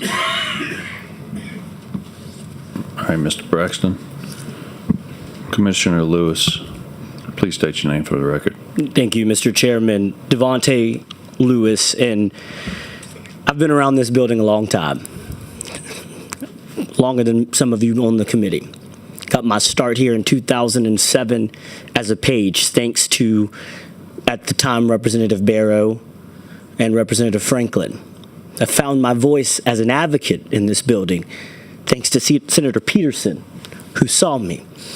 And my favorite picture that's in my office is a picture of me looking John Lewis in his face when I met him in the balcony of the Capitol. And he told me, don't ever let them tell you you don't belong. And when I sit here and think that I was one of the original plaintiffs suing Louisiana, hoping to fulfill the dream of John Lewis, that my name is attached to the nightmare that he didn't want to see. Because we're once again asking, do we belong? And I get emotional, which I've never done at this table, because it's tiring to keep asking a basic question of life. And I think of history, and it was, oh, well, just be glad you're on the plantation and you're not hanged. Just be glad that you have separate but equal. Just be glad you can go to a colored water fountain. And now you're saying, just be glad that I'll give you 5-1 because I could give you nothing. That's the fight that so many people that look like me have to do every step of the way. You go out on the steps of the Capitol. You look, there's a slave engraved picking cotton on this building. There's a man picking sugarcane on this building. And you want to say we've moved on. You want to say it's different. You question a 40% black district, but you don't question a 70% white district. You don't have the same questions about community of interest when it comes to someone in Morehouse Parish with East Feliciana, but when somebody from Iberville and Ascension and St. Charles who are black, all of a sudden, wait a minute, that ain't a community of interest.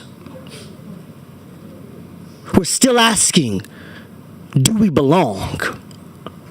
I am only here because of representation, because of that opportunity Senator Barrow gave me, because of the life Senator Peterson spoke into me, because of the words of John Lewis. And I sit here and say, I can't believe I'm doing the fight that I thought I was not going to do for him.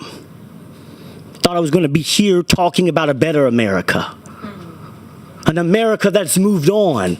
An America that is great. But America is being very much what America has always been. A place that will not see me and will not let me belong. So you ask yourself, do you see us and do we belong? Or will you continue ignoring us like America has done? All right, Pastor Thomas and Dr. Sidney Epps. Is there anybody else that had a card that would like to testify? Anybody out there? All right. These will be the last two. And then we'll close.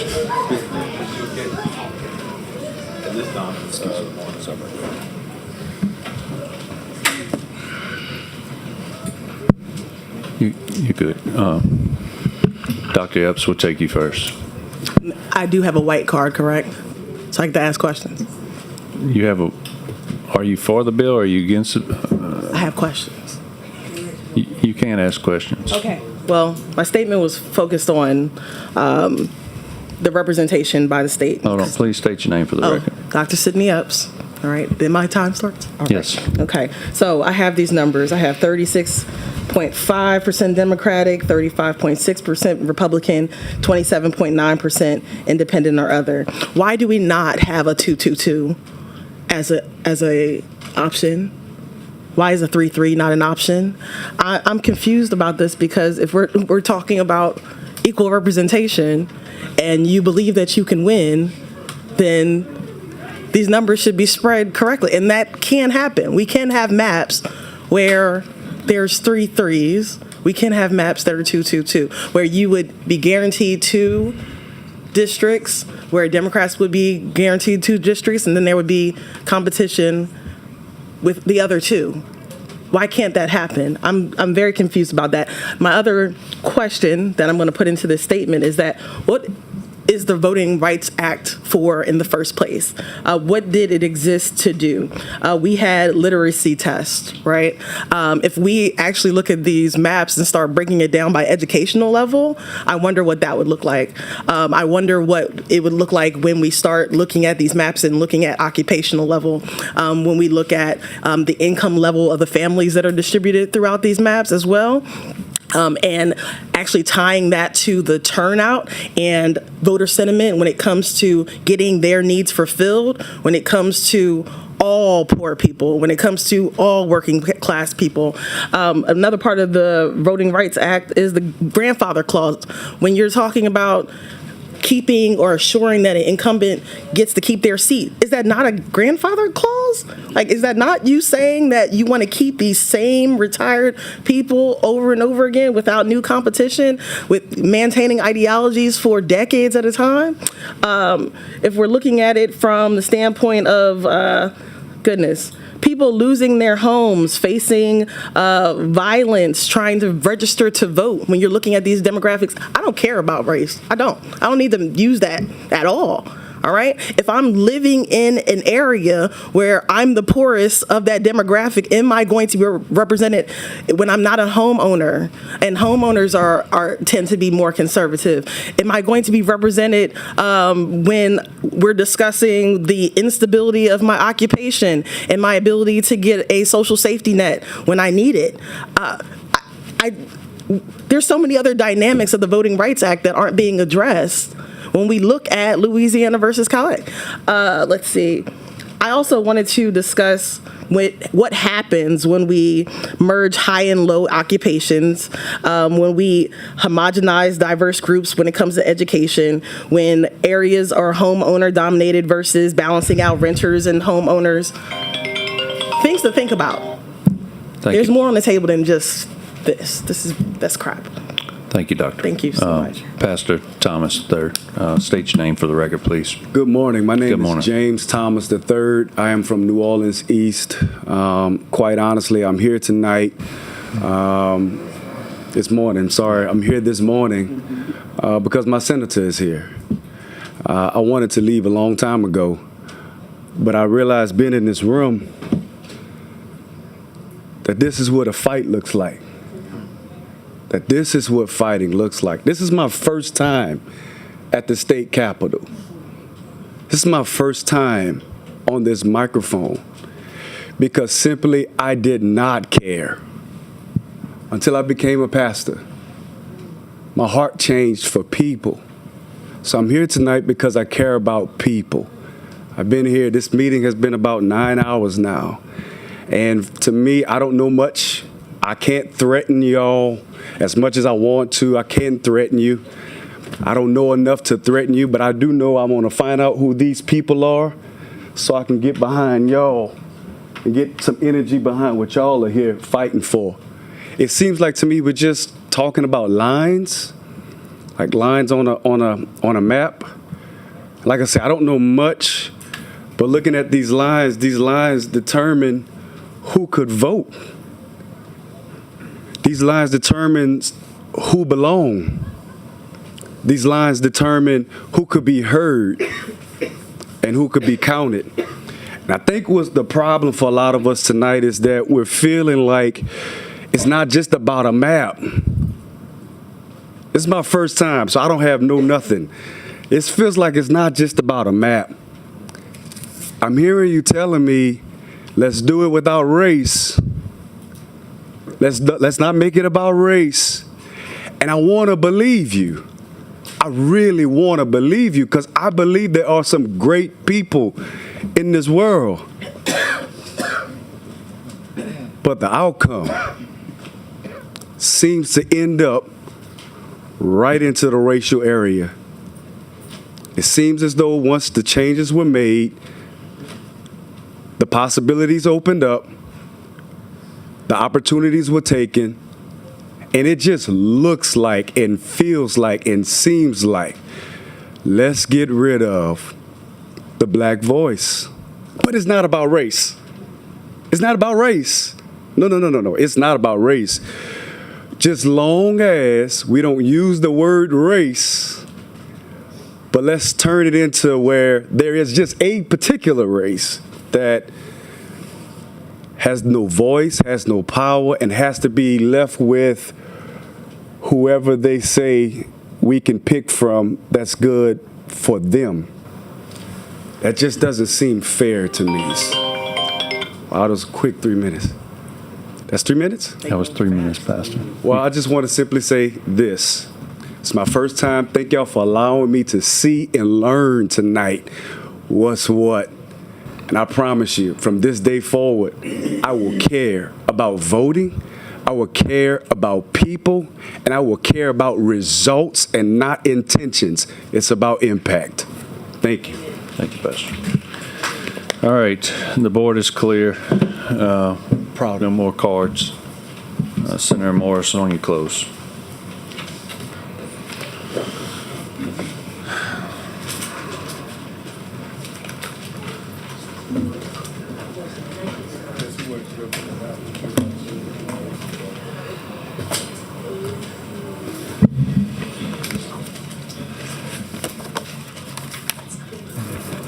Good morning, Senator Morris. Thank you, Mr. Chairman. Members, thank you for your indulgence, all your hard work, and the long hours that you put in. I believe I've put before you a map that meets all the constitutional requirements, unlike the map of 2024 that was declared unconstitutional. Court in the Calais case, which was affirmed on appeal to the United States Supreme Court, says, quote, "The court grants plaintiff's request for injunctive relief. The state of Louisiana is prohibited from using Senate Bill 8's map of congressional districts for any election," close quote. Affirmed on appeal. And not only that, the Supreme Court didn't even wait the 32 days in order to send the judgment of the opinion to the district court because to give us the time to create the maps. This map meets all the requirements of the Constitution. The Calais case said that the 2022 map did, and this is very close to the 2022 map. It preserves the core of existing districts. It's contiguous, and it represents communities of interest for each district. And with that, I ask for your final passage. Senator Fessy. I'll move favorable as amended. Senator Fessy has made a motion to report Senate Bill 121 with the amendments. Objection. Madam Pro Temp, was that your, or Senator Jenkins? Objection. Senator Jenkins objects. A yes vote will move it to the floor. A no vote will keep it in committee. Madam Secretary, will you please call the roll? Senator Miguez? Yes. Yes. Senator Barrow? No. No. Senator Duplessis? No. No. Senator Fazy? Yes. Yes. Senator Jenkins? No. No. Senator Miller? Yes. Yes. Senator Reese? Senator Womack? Yes. Yes. 4 yes, 3 no. The yeses have it. We will report Senate Bill 121 with amendments. Thank you, Chairman. Thank you, Mr. Members. Thank you, Mr. Chairman. Before we adjourn, I want to take a moment. It might have not gone the way that some people wanted it, but this staff here stuck with us, and if anybody needs thanks, I just want to thank all the staff that have been here and stuck it out. Y'all have done an amazing job. I appreciate all the help. We got a motion by Senator Fessy to adjourn. See no objections. See y'all in a few hours.